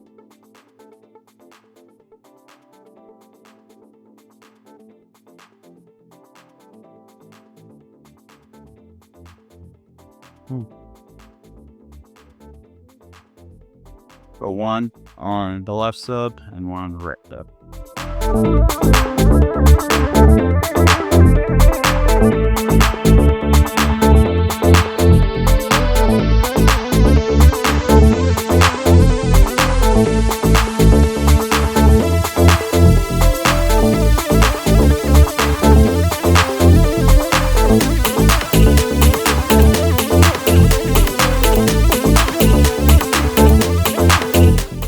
Dream Media family, now that we got our subwoofers out of the box and set at the front of the room with our surge protection installed, we're going to move on to our low voltage wiring. So as you can see here, we have two SVS sound path cables. Here at Dream Media, we literally sell everything you guys need to complete your projects. Obviously, this product can be used for a variety of different reasons. Today, we're going to be using it for our subwoofers, and what we're going to be doing is cutting a single gang hole on each side next to our power outlet, and we're going to be running RCAs to our Marantz AVR.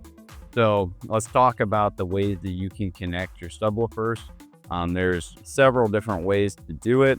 The most common is going to be RCA and connecting it out to the LFE, low frequency equalizer. So essentially what you're going to do is you're going to assign all your crossovers and do all of your heavy lifting with your AVR. You can also connect for more advanced AVRs, your subwoofers via XLR. There's also different types of subwoofers. These are active powered subwoofers, meaning the amplifier is built into the unit. So we're just going to take LFE signal out of our AVR into the subwoofers, each individual one, so we have independent bass control. In addition to that, we sell passive subwoofers, which obviously does not apply on this install, but I just wanted to bring it up for you guys that are considering building your very own home theater.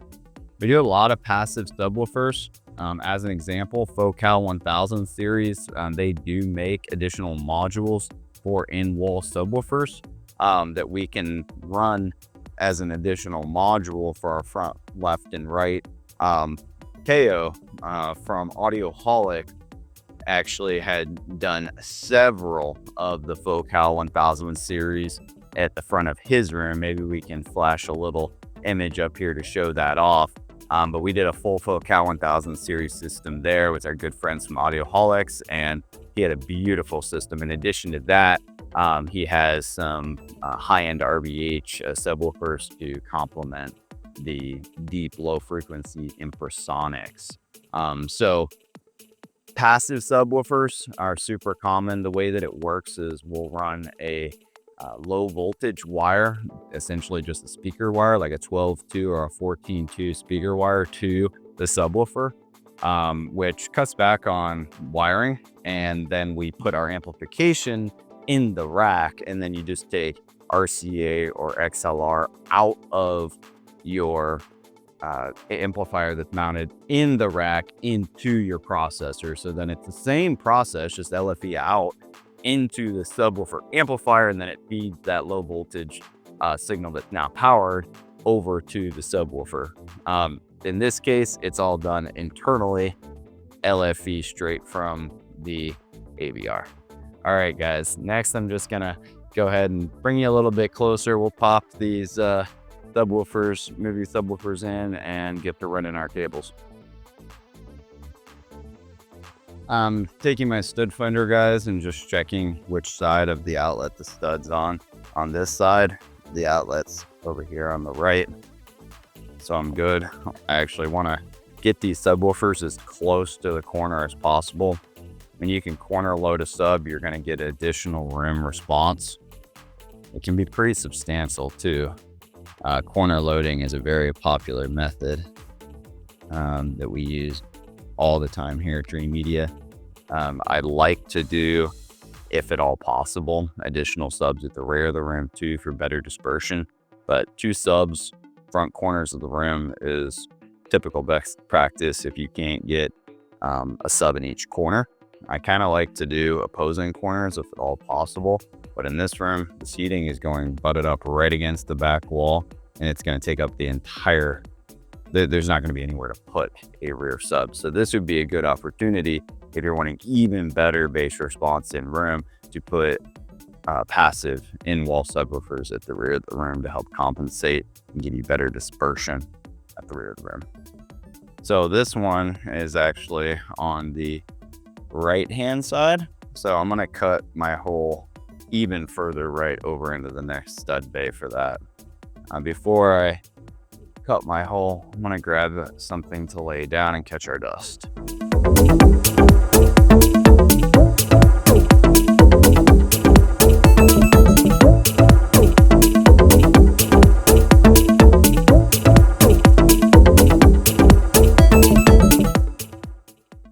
All right, guys, I'm going to go ahead and pop out our cables. Super nice quality cables, guys. SVS has always just been an incredible performer, and everything they do is bang for your buck. I mean, I'm just a huge fan. Their accessories that they've come out with was probably 5 years back now. All the accessories like these cables and whatnot are just super premium, great price point. Just a testament to the brand's commitment to provide quality at a good price. Out of the park. Okay, I'm gonna take off our little tie downs and get ready to run these puppies through the wall. So we're gonna do one for each side. It's important to note that they are directional. So as you can see, there's a little arrow.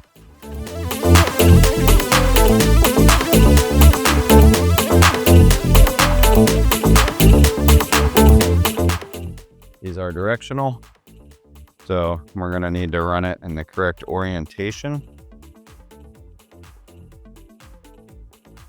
Being that the signal is going this way to our subwoofer, I am going to feed this end of the cable through the wall to our rack.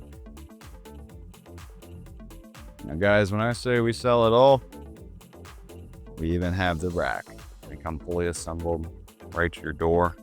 All of the shelves, all of the side panels, ventilation, fans, wheels and casters, pretty much everything ready to go right at delivery. That one is available for purchase on our website, as well as it can be added to custom packages. Okay, so as you guys can see over here, I got my two cables kind of lined up, and now I'm gonna get my drywall saw and cut a single gang hole over here, and I'll bring it a little bit closer so you can see. And as you guys can see, I just put a piece of painter's tape right here and some lament to catch the drywall. Perfect. Now I'm gonna kind of just punch through.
To make our connections for our subwoofer, we have power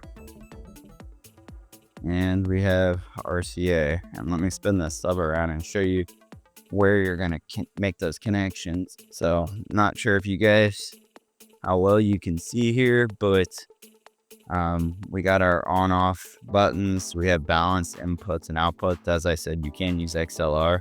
We're gonna be using today the LFE port. So there's also a trigger, but we're just gonna have it auto sense to turn on.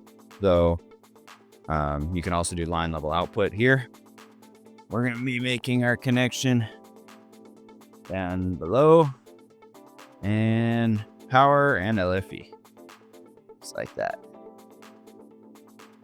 And I'm gonna go ahead and turn the woofer on. There we go, SVS, on business now.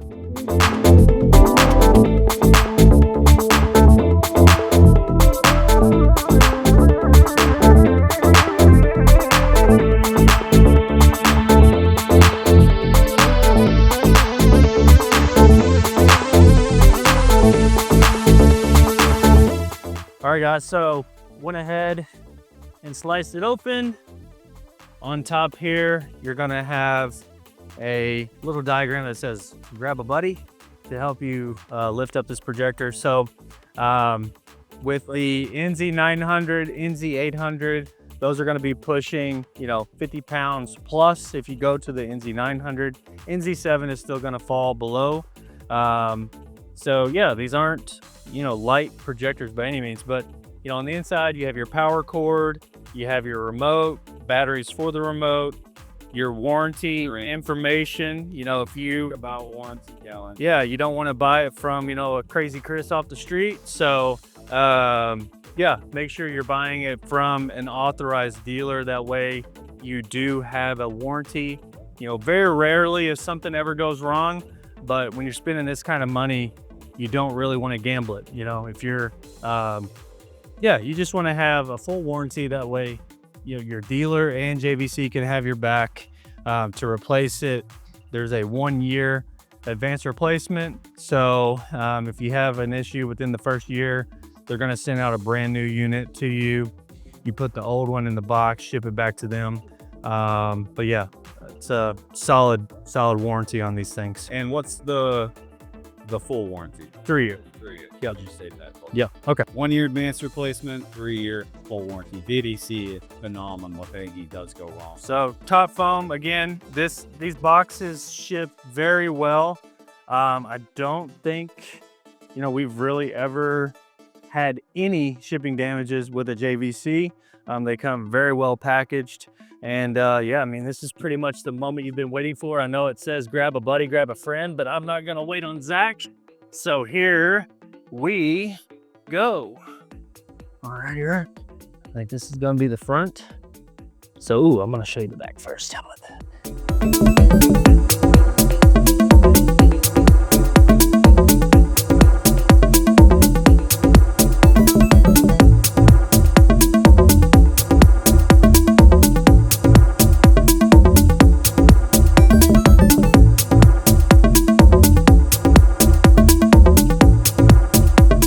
Here she is, NZ900. So one thing you will notice on the NZ900, or you can still find an NZ9, get a good deal on those. These are gonna have something we forgot to describe earlier. It's gonna have 100mm all glass lens. Yes, look at Where the NZ7, the NP5, they're gonna have a smaller lens. So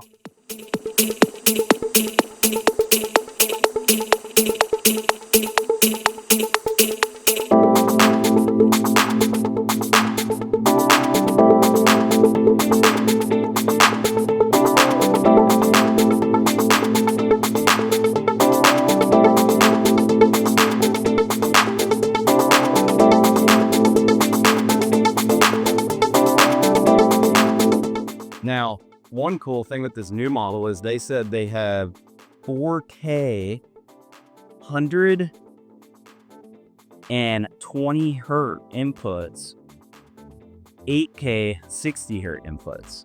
Yep. HDMI 2.1.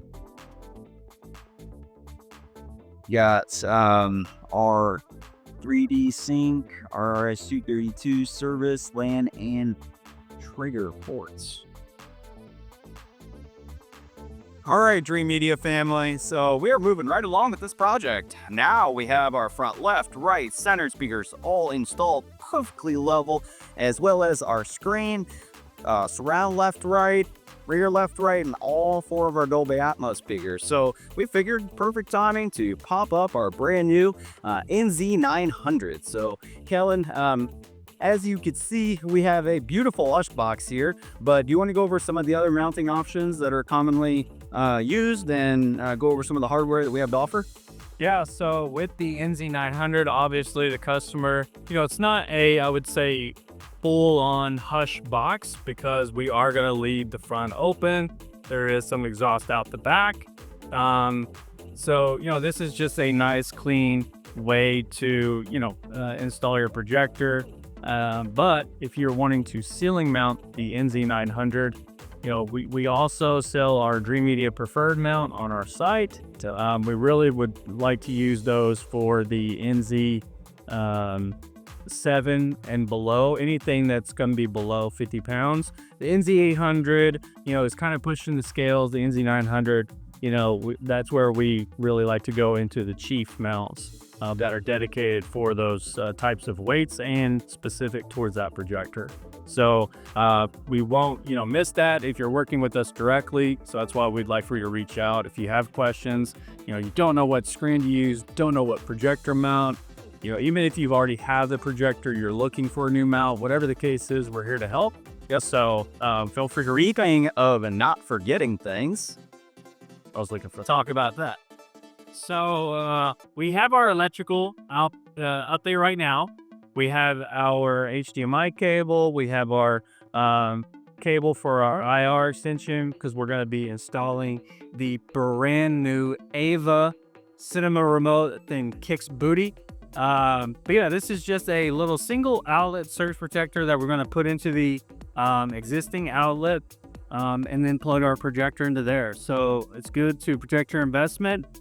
But this doesn't really have to go on projectors. It can go on subwoofers. It can go on your modem, if that is, away from your rack. Anything that you think that is important to you that you want to protect, you could pick these things up on by reaching out to us, and we can get you set up. So this is a Wattbox single outlet surge projector. What's great too, 540 joules, and it's like $39. Pretty hard to beat. Yeah, really nice and compact. I do want to talk about HDMI specifications, guys. So whenever you are running a quality projector, you gotta have the right cabling in place. So as you can see, we do have a top of the line HDMI cable that does support 8K, HDR, ER, all that good stuff. It's 48 gigabits per second. And it does do our HDMI 2.1, our 8K at 60 hertz. So it also has grip tech. This is a little cool feature that I don't talk about very often, but it just kind of clips that HDMI in with a firmer hold. I really like using grip tech HDMIs if at all possible. But HDMI is just another thing that you can add to your package. Here at Dream Media, we want to make it seamless, guys, to where everything's there on install day and you can get that whole project knocked out in one day, maybe 2 days, depending on the installers and timelines and things like that. But as you can see, Kellen is getting antsy back there. We're going to go ahead and get this projector thrown up. Let's go, guys. Sure.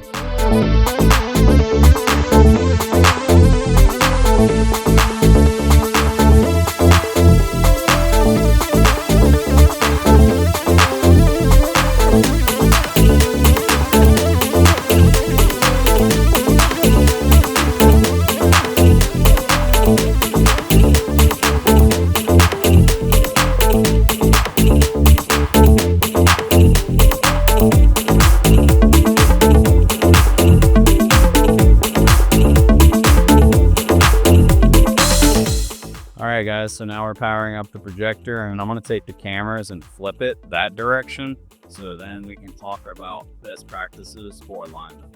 Alright guys, now we got the cameras flipped around for you. Kellen's going to lower the light a little bit. You're probably not going to see us, but I want to make sure you can see kind of the procedure. So first thing you have to do is flip your image. Whenever you turn it on, it's already flipped. Oh, correction, not upside down. Of course. It's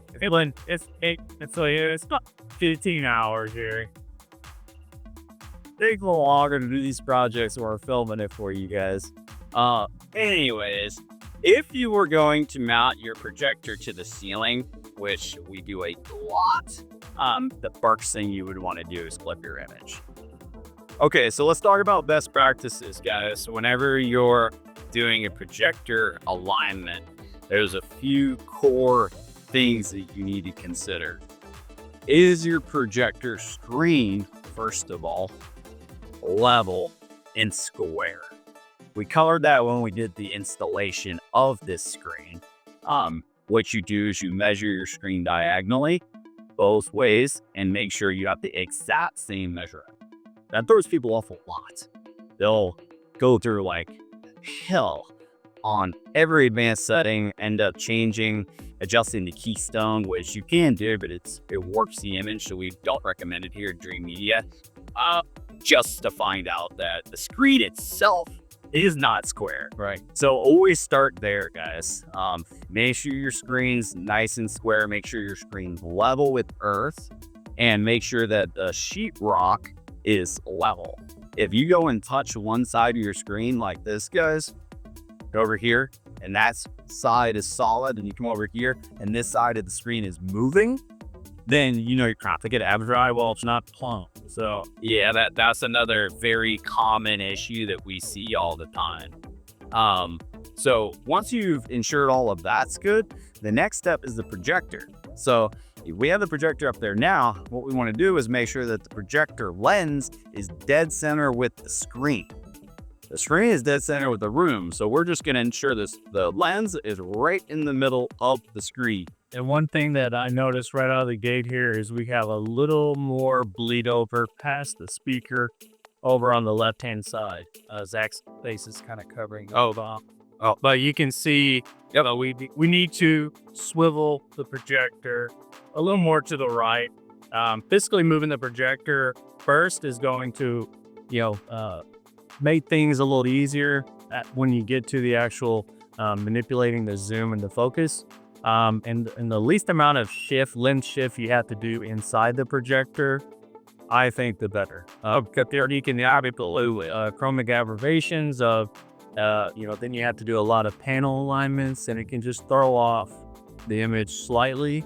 So the less work you have to make the projector do or any electronics. Yeah, good point there, Callan. So what we're gonna do is adjust our picture to where it's perfectly centered. And what Callan's talking about is physically just rotating the projector to the right.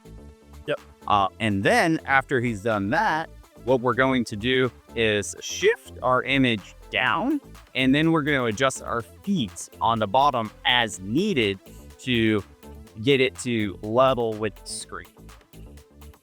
Look pretty good. It looks much better. So now, as you guys can see, we're a little bit closer to center. Did we measure and make sure the projector is center in the box?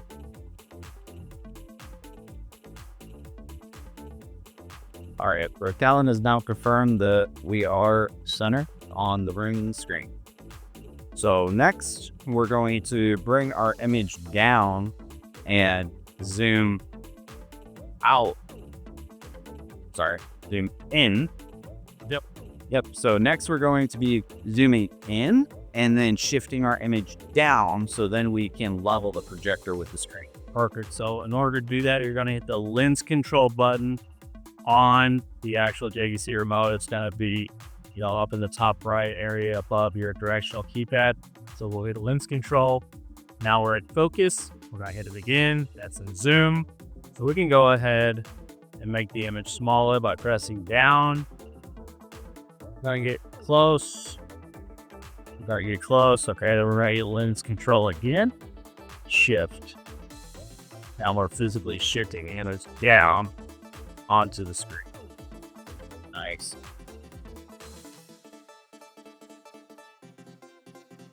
It looks like we may have to raise the...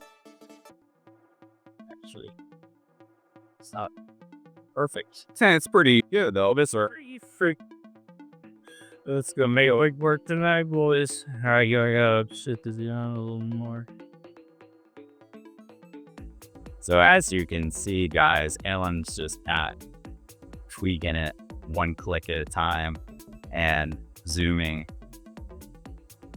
shifting and zooming, essentially. So as you can see, he's already getting a streamline flow. So I don't know if you guys can see that, but his lines are pretty spot on. So now we're gonna get really up close and start doing a very, very detailed alignment that you guys may not be able to see.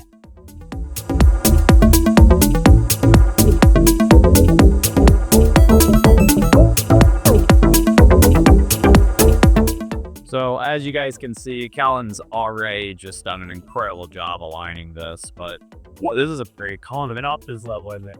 Yeah, the top is level. So this is a very, very common issue when aligning projectors. And I made videos on this in the past. But essentially, guys, when you have a bigger gap on one of your sides, whether it's left or right on the bottom, but the top is level, what you're going to do is actually physically move the projector to the right. Whichever side has less of a gap, you're going to lean into it. You're going to rotate into it. Now, I'm not talking about a lot. We're talking about 1/8 of an inch, 1/4 of an inch, barely adjusting that projector. And that's where that fine adjustment mount that we have for the ceiling really comes into play and is worth every penny. But we're going to physically move it in this enclosure that we have up here. And then what we're going to do is shift the image back onto the screen. Oh, that's what I'm going to do. Rotating it to the right, correct?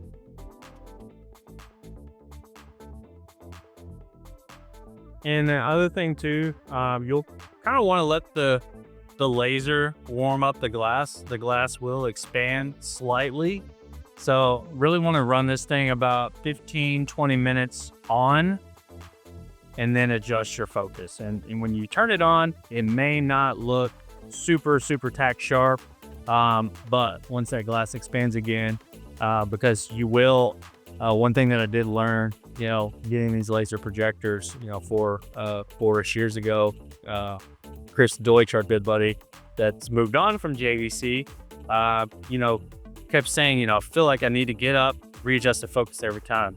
And so what it was is, it was in focus if I just let it warm up, and then I would move it out of focus when it was, get it in focus when it was just fresh on, and then it would go out of focus once it's warmed up. And so what I was doing is I was fighting the back and forth. And so once I took note of that, it's been great, but you may notice it, you may not be sensitive to it. I'm super sensitive to it. I look for things like that. It's hard for me to enjoy a movie sometimes because those things bother me, but it's things that I don't like to overlook when I'm here on site for our customers. So just a quick pro tip there. Let the glass warm up a little bit, 15-20 minutes, then really dial in your focus. We're going to go ahead and show you how to do that, even though this projector's only been on for less than 5 minutes, but you will want to do that after this puppy's warmed up a little bit. You want to show? Yeah. So another thing, if you are using an acoustically transparent screen, the woven, the mesh, it can kind of throw off your eyes focus. So one thing you can do is get a white sheet of printer paper, hold it up flat to the screen, then adjust your focus that way. But this is a solid screen, so we're gonna hit the lens control button again. Get to focus, okay? And so what you're gonna do is you're gonna rack it down. You're racking the focus. So on the camera, you can turn the lens to get in focus, right? You can tap the screen on your iPhone.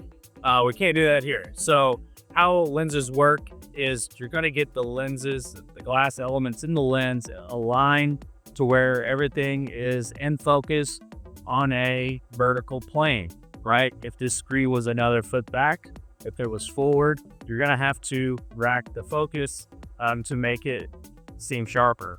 So right now you can clearly see it is out of focus. So I'm going to start clicking the up button. You can see it really get close there. Okay, I can see a lot of pixels. I'm gonna go past. Okay, so now it's back out of focus. I'm gonna go down, down, down, down, down, down, down. Okay, starting to see those pixels again. Okay, now I don't see them. So I'm about 1 or 2 clicks away.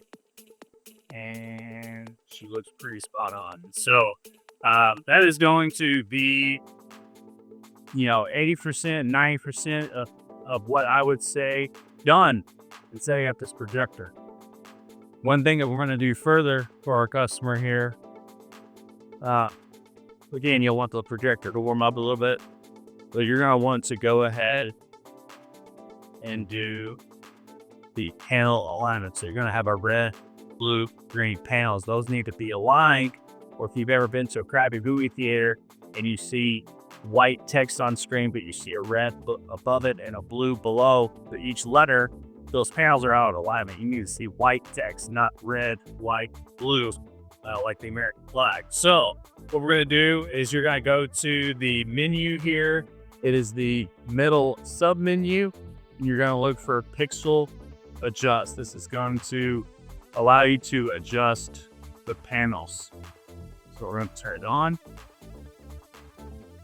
And right now we're going to do the whole area. You can break it down into grids or zones. So you can do like I think it's a 6.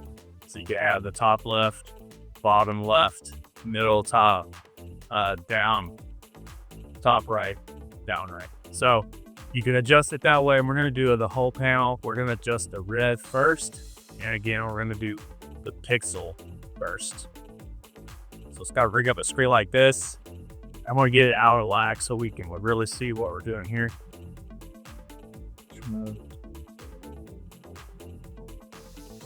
So what I did by hitting picture mode is change the red pixel to the blue, or the red panel to the blue panel.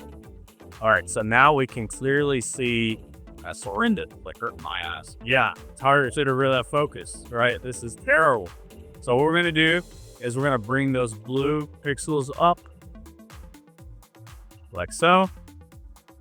You're gonna hit picture mode and switch to red. I'm not sure if you guys can see this. Let me bring the camera closer. Like, there you go. Now you know what's gonna bring it down. Can you bring that far out, yank Ellen, just so they can see? I don't think from back there they can really see. There you go. See how? There you go. Now we can clearly see on camera the red, green, and blue. Okay, go ahead. So vertical alignment looks pretty solid, right? These lines do look blue, or I'm sorry, the vertical lines do look white. You do have a slight blue to the left. We're gonna really pay attention to the middle line here. Still have a little blue to the left. So let's go ahead and fix that first. So we're gonna switch back to the blue. We're gonna go to pixel. Instead of pixel, we're gonna do fine. And then we're gonna move that ever so slightly to the right. So now that middle line is, next to perfect, okay? So now we're gonna go back to picture mode. We're gonna manipulate the red pixels. We're gonna bring those back down. Oh, I did that switch back to pixel instead of fine. We'll just gotta take all night. Boom, like so. We're gonna go picture mode again and move the blue up. Looks pretty solid. I'm gonna go to fine to do those fine adjustments here. Maybe another to the right since I moved it up. Move it up fine. Look at the dead center of the screen here.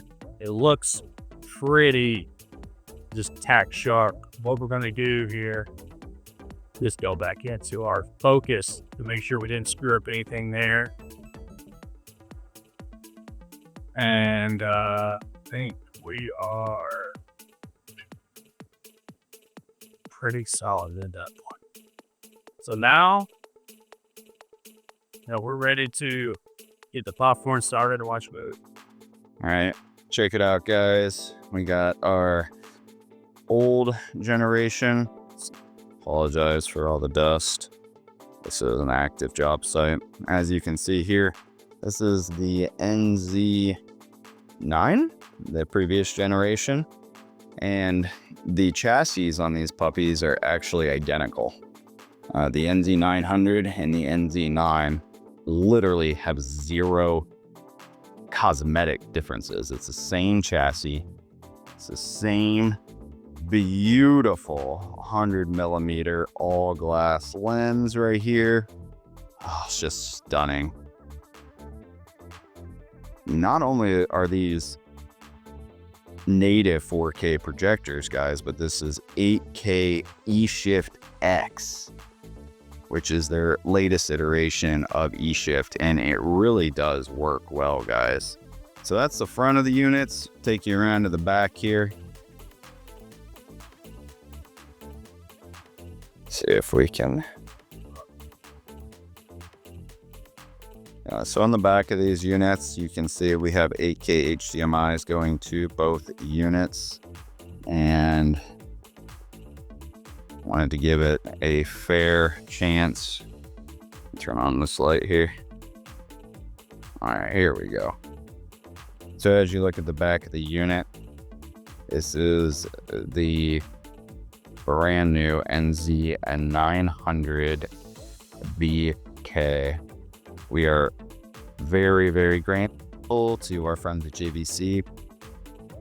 Thank you guys for sending this over. We're very grateful. Very excited as well to cover this unit. So this is the 900, and over here we have the previous generation, the NZ9. As you can see, the labeling, this one actually says RS4100, but they are essentially the same. Reference versus Precision series. Two different series, same specifications on those units. All right, Dream Media family. So before we get this shootout really started, I just wanted to update you we're having a hard time getting them perfectly focused and aligned. So we got this piece of wood just to make sure that they're both level with earth. And Kellen is working on right now getting both of them lined up perfect so that we can just switch between each model. Also wanted to talk about our camera. So we're going to be using a Sony A7 IV here to record our content, and we do have this is the FE 2.8 24-70 G lens, and we're going to be recording in 4K 30. Obviously on YouTube you guys may have a hard time seeing what we're seeing, but the purpose of today's video is to just give you some of our thoughts about the products. So as you can see, Kellen is starting to get it super dialed in now. We want it to be just right on the money.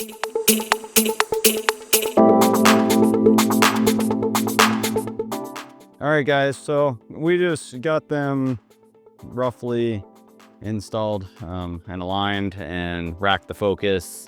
We're gonna leave it in default modes. I mean, the point today isn't to, really calibrate the units, just out of the box, kind of give you some impressions, both out of the box, just default settings. But we'll also go over some of our favorite HDR settings and some of the things that we recommend on the new NZ900 for customers who may purchase this from us. But for now, we're just going to get into the shootout. Okay, Kellen, which one are we doing first? Cut the lights. All right, guys, so we're going to be using for our first shootout demo a kaleidoscope. So we're gonna look at these. I want you to rescue NZ9s.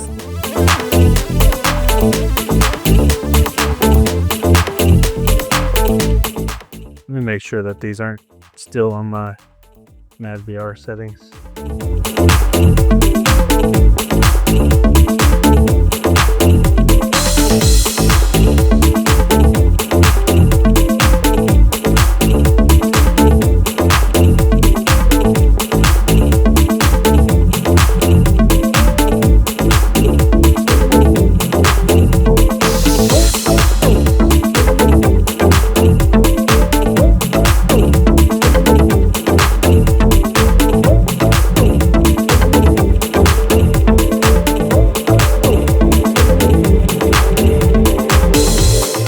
All right, so this is the NZ9. And we'll go ahead and switch over to the NZ900.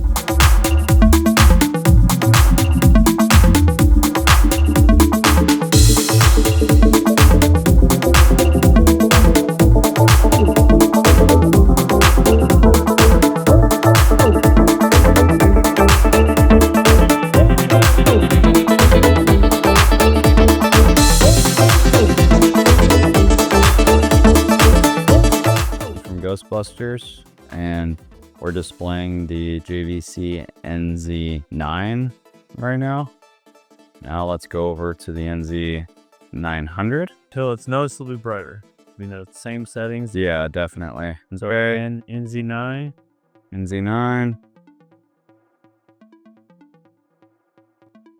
NZ900. Yeah, the brightness is notable. That's the NZ9. NZ9 just looks a little bit softer. The NZ900 doesn't look like artificially sharpening. It just looks a little crisper. The big difference is overall brightness. All right, so this is a scene from Paw Patrol, a kid's movie. It's got some bright, vibrant stuff here. So this is NZ9 that we're looking at here. Looks great. A lot more detail in the fur. Was sharper. And a little bump in brightness. And yeah, you look at the badge on his collar there. It's really, it's the NZ9 too. This is just straight out of the box settings too, so it's a little pinker, a little more magenta. The highlights in the badge of his collar aren't as bright. And you can see more depth too, guys. Yeah, I'm noticing interesting. yeah, you can really see further into the depth of his badge. But then it really sharpens up and you can see more depth and detail on the 900. Look at that. And I guess that Or the contrast. Or the Yeah, they're like nose even really soft, kind of subtle on the NZ9. And then look how yeah, you can rough. you can It's like a see- nose. You're right. Yeah, you're getting that, and that's the black level enhancement. It's really notable in his nose. Yeah. All right. So again, this is animated, but this is the NZ900. It's bright. It's crisp. Looks good. NZ9. It's just yeah, a little softer. Yeah. Touch of it's not really warmer, but it's a little more. I think what's really standing out to me, Kellen, is just the depth. Like you can just see a little bit further into the picture. Yeah. And It looks like that paw print on the side of the ship is like an actual, it's sticking off the surface, without a doubt. Is the NZ9 a bad image? No. I mean, right now for, what is it, $5,000-$6,000 off the retail price? Yeah. Is the NZ900 $6,000 better than the NZ9? Probably not, but this is being discontinued. So I think right now, if you're looking for a projector upgrade, you can grab an NZ9. I mean, if you want, definitely better. Yeah. It's definitely better. I liked your reference in the intro about the iPhone upgrade. Yeah. I mean, this is Better projector, for sure. a prime example. Same price, same asking price on the retail when it first came out, and it's a better projector. Not a night and day difference, but a notable difference. Well, again, I mean, all these performance bumps are about 30%. Yeah. 25-30%. So, but I'm surprised we can see it. Like, it's notable. So we're gonna move on to another scene.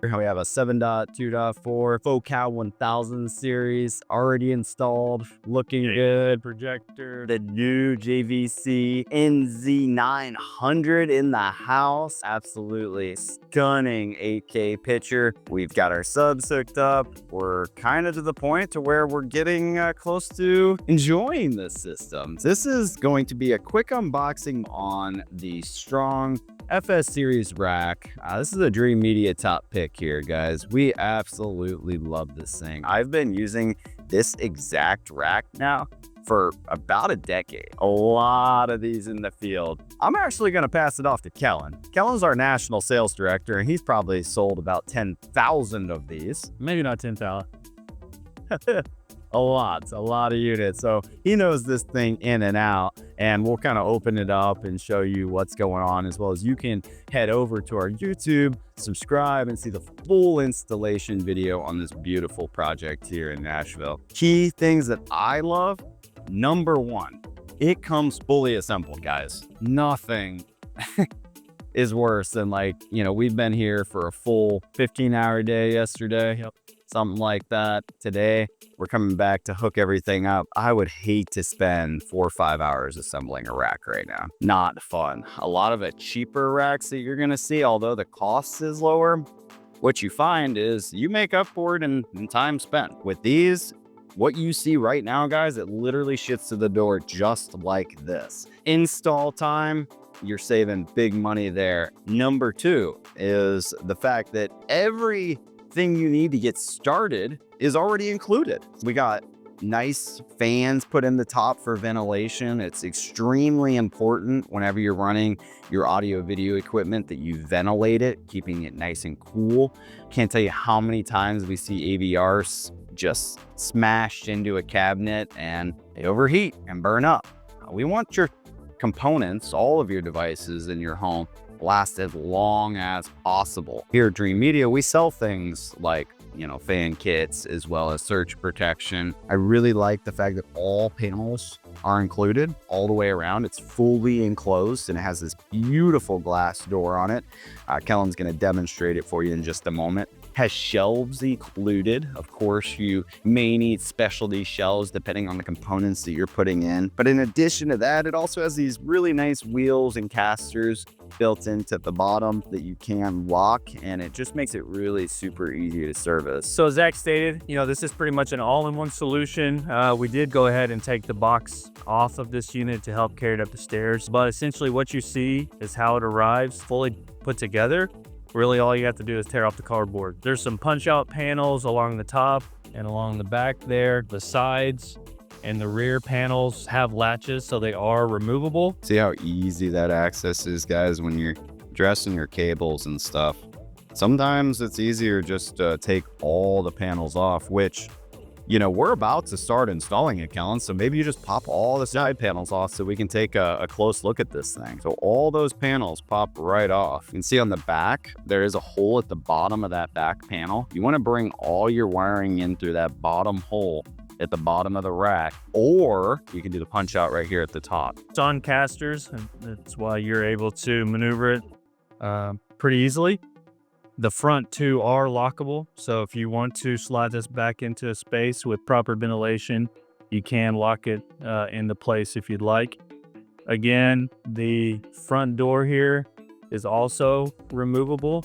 There's different sizes of this rack. There's the 15U, the 21U, the 27, the 32, and the 45. Most equipment will have from the manufacturer how tall they list it in units. There's rack mounting hardware for that stuff.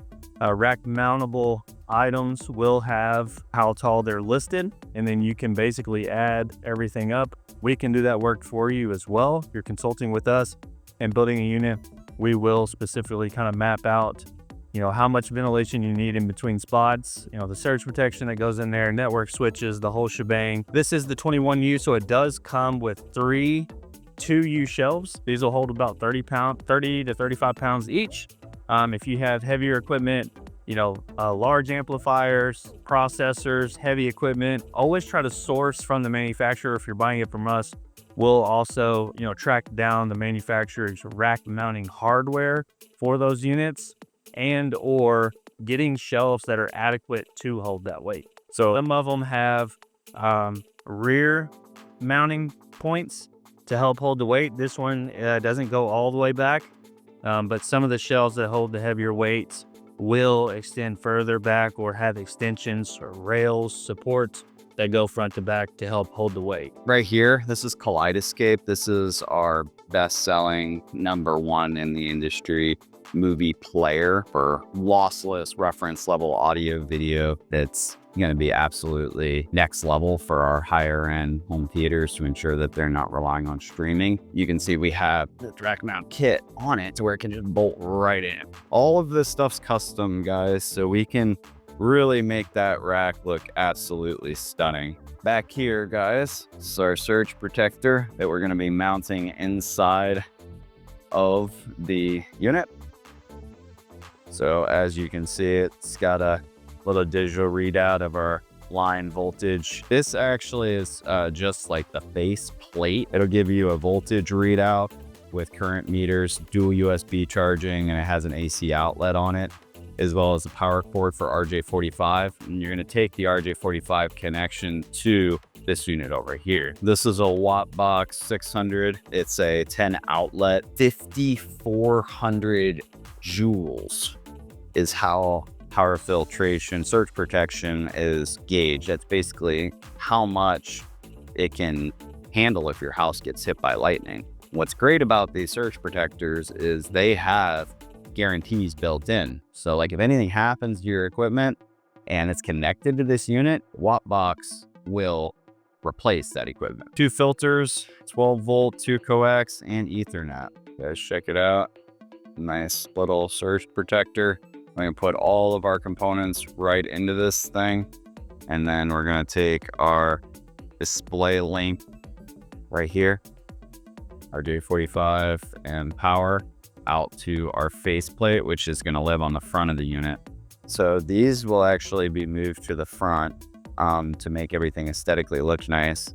And this unit here will end up being bolted like this. So then what we can do is make all our connections nice and easy. All right, guys, now I'm over here in the Rack's home. Although this looks like an attic, it's actually completely insulated with this spray foam. It is going to be climate controlled. That's really important to notate. You don't want to go put in your rack into an attic. Right over here, we have all of the home's wiring. There's a bunch of different zones. We got Cat 6 ran throughout the entire home for data, as well as access points. Every TV location gets Cat cables, 2 Cat cables and a coax on our builds here at Dream Media. Then there's speaker wires going to all the different locations throughout the home. In addition to, we have a 7.2.4 Atmos theater wired right over here. Without further ado, I'm gonna go ahead and start bolting stuff in. All right, guys, so just based off of the way that the wiring is coming in and the length of the run that I have, I'm gonna go ahead and knock out this top punch out right here and bring my wires in right up the top. And these vents right here that are on the back, I'm gonna move them to the front.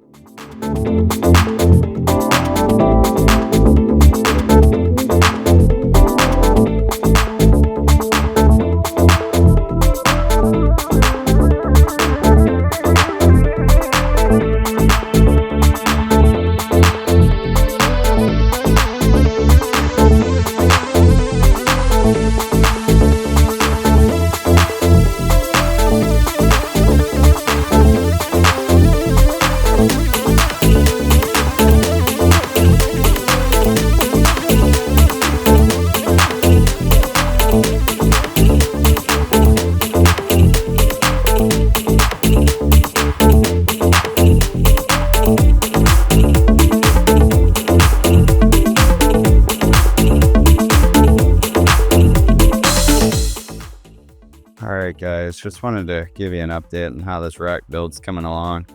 As you can see, we reconnected our modem up here and the customer owned router. Got our Marantz AVR installed here. We got our surge protector here and our faceplate installed, Kaleidoscape, Sonos amp, an Apple TV, and then we're gonna put in a Blu-ray and a PS5 as well down here. I put all of the networking cables for the house right here because the networking guy is going to come behind us and terminate all those and put in the switch. So yeah, we got all the speakers toned out. We got them all labeled. We got these amazing speaker snaps on our lines. So now we're just loosely roughing them in. We're going to come back and completely dress the rack. Once the network guys are in and out of here, we'll make this thing look a lot neater and nicer. But for now, we're just going to go ahead, cut everything roughly to length, get everything plugged in. This is kind of a multi-phase project. Obviously, we've been kind of overseeing it for about a year now to the construction phase. Now we're to the point of our initial installation, and we'll have to come back to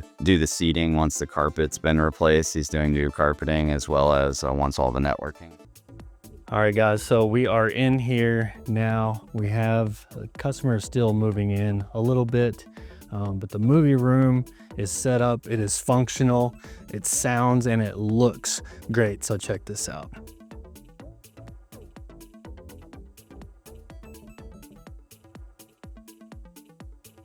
So this is the full Focal 1000 series theater running Kaleidoscape.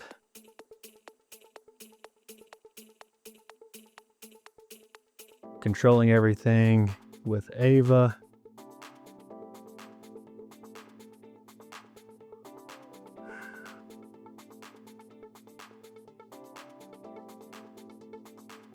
But this room is so nice. We have some navy some wood accents here. These are the acoustic panels that are over the speaker. We have the speaker behind here, but these are all acoustic panels, absorption, diffusion. It looks great. Customer's gonna leave the grills off because he likes the look of the speakers. They look great. Check this out. We have a 135 Polar Star screen from EPV. It's gonna be similar to the quality of the Screen Innovation Slate. It is an ambient light rejecting screen because the customer wanted to, have the flexibility to leave some lights on. This room is absolutely gorgeous. We have JVC projector in the little quasi hush box up there. We have some casual seating from Lovesac up front. And we have some traditional theater seating in the back, navy, different shades of navy and grays. And this wooden accent color is absolutely stunning. So I'm gonna go ahead and turn the lights off. Turn the lights back up to 50%.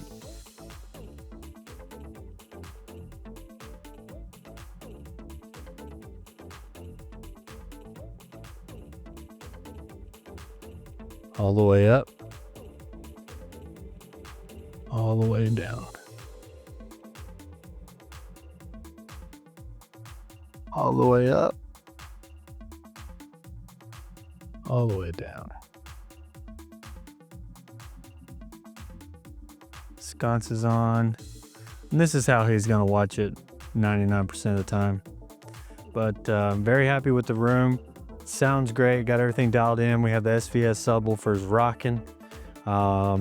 This is just a really great room. We have the Marantz SR8015 receiver powering everything. It's just all around. I mean, this is a very good theater. Customer is extremely happy. It's a really nice place to come hang out, watch some golf, watch some sports, and obviously kick back and watch an awesome movie. That's gonna wrap it up for today's video, the walkthrough of the Nashville theater. If you guys like this content, feel free and be sure to give us a big thumbs up. We have more theaters and build outs and installs going on in Colorado, Nashville. If you guys are interested in buying any of the equipment, if you have questions, we are here to help. We love chatting on the phone with folks, really diving into their rooms, their systems, and really, helping them determine how they should spend their hard-earned money and really help manage their budget wisely and to get and maximize that performance. You don't have to spend a lot to get a great experience. So if you guys have any questions, feel free to reach out. We have free consultations on that. But that's going to wrap it up for today's video. Again, this is Kellen out here in Murfreesboro, Tennessee, just outside of Nashville. But that's going to wrap it up for today. We'll catch you in the next video.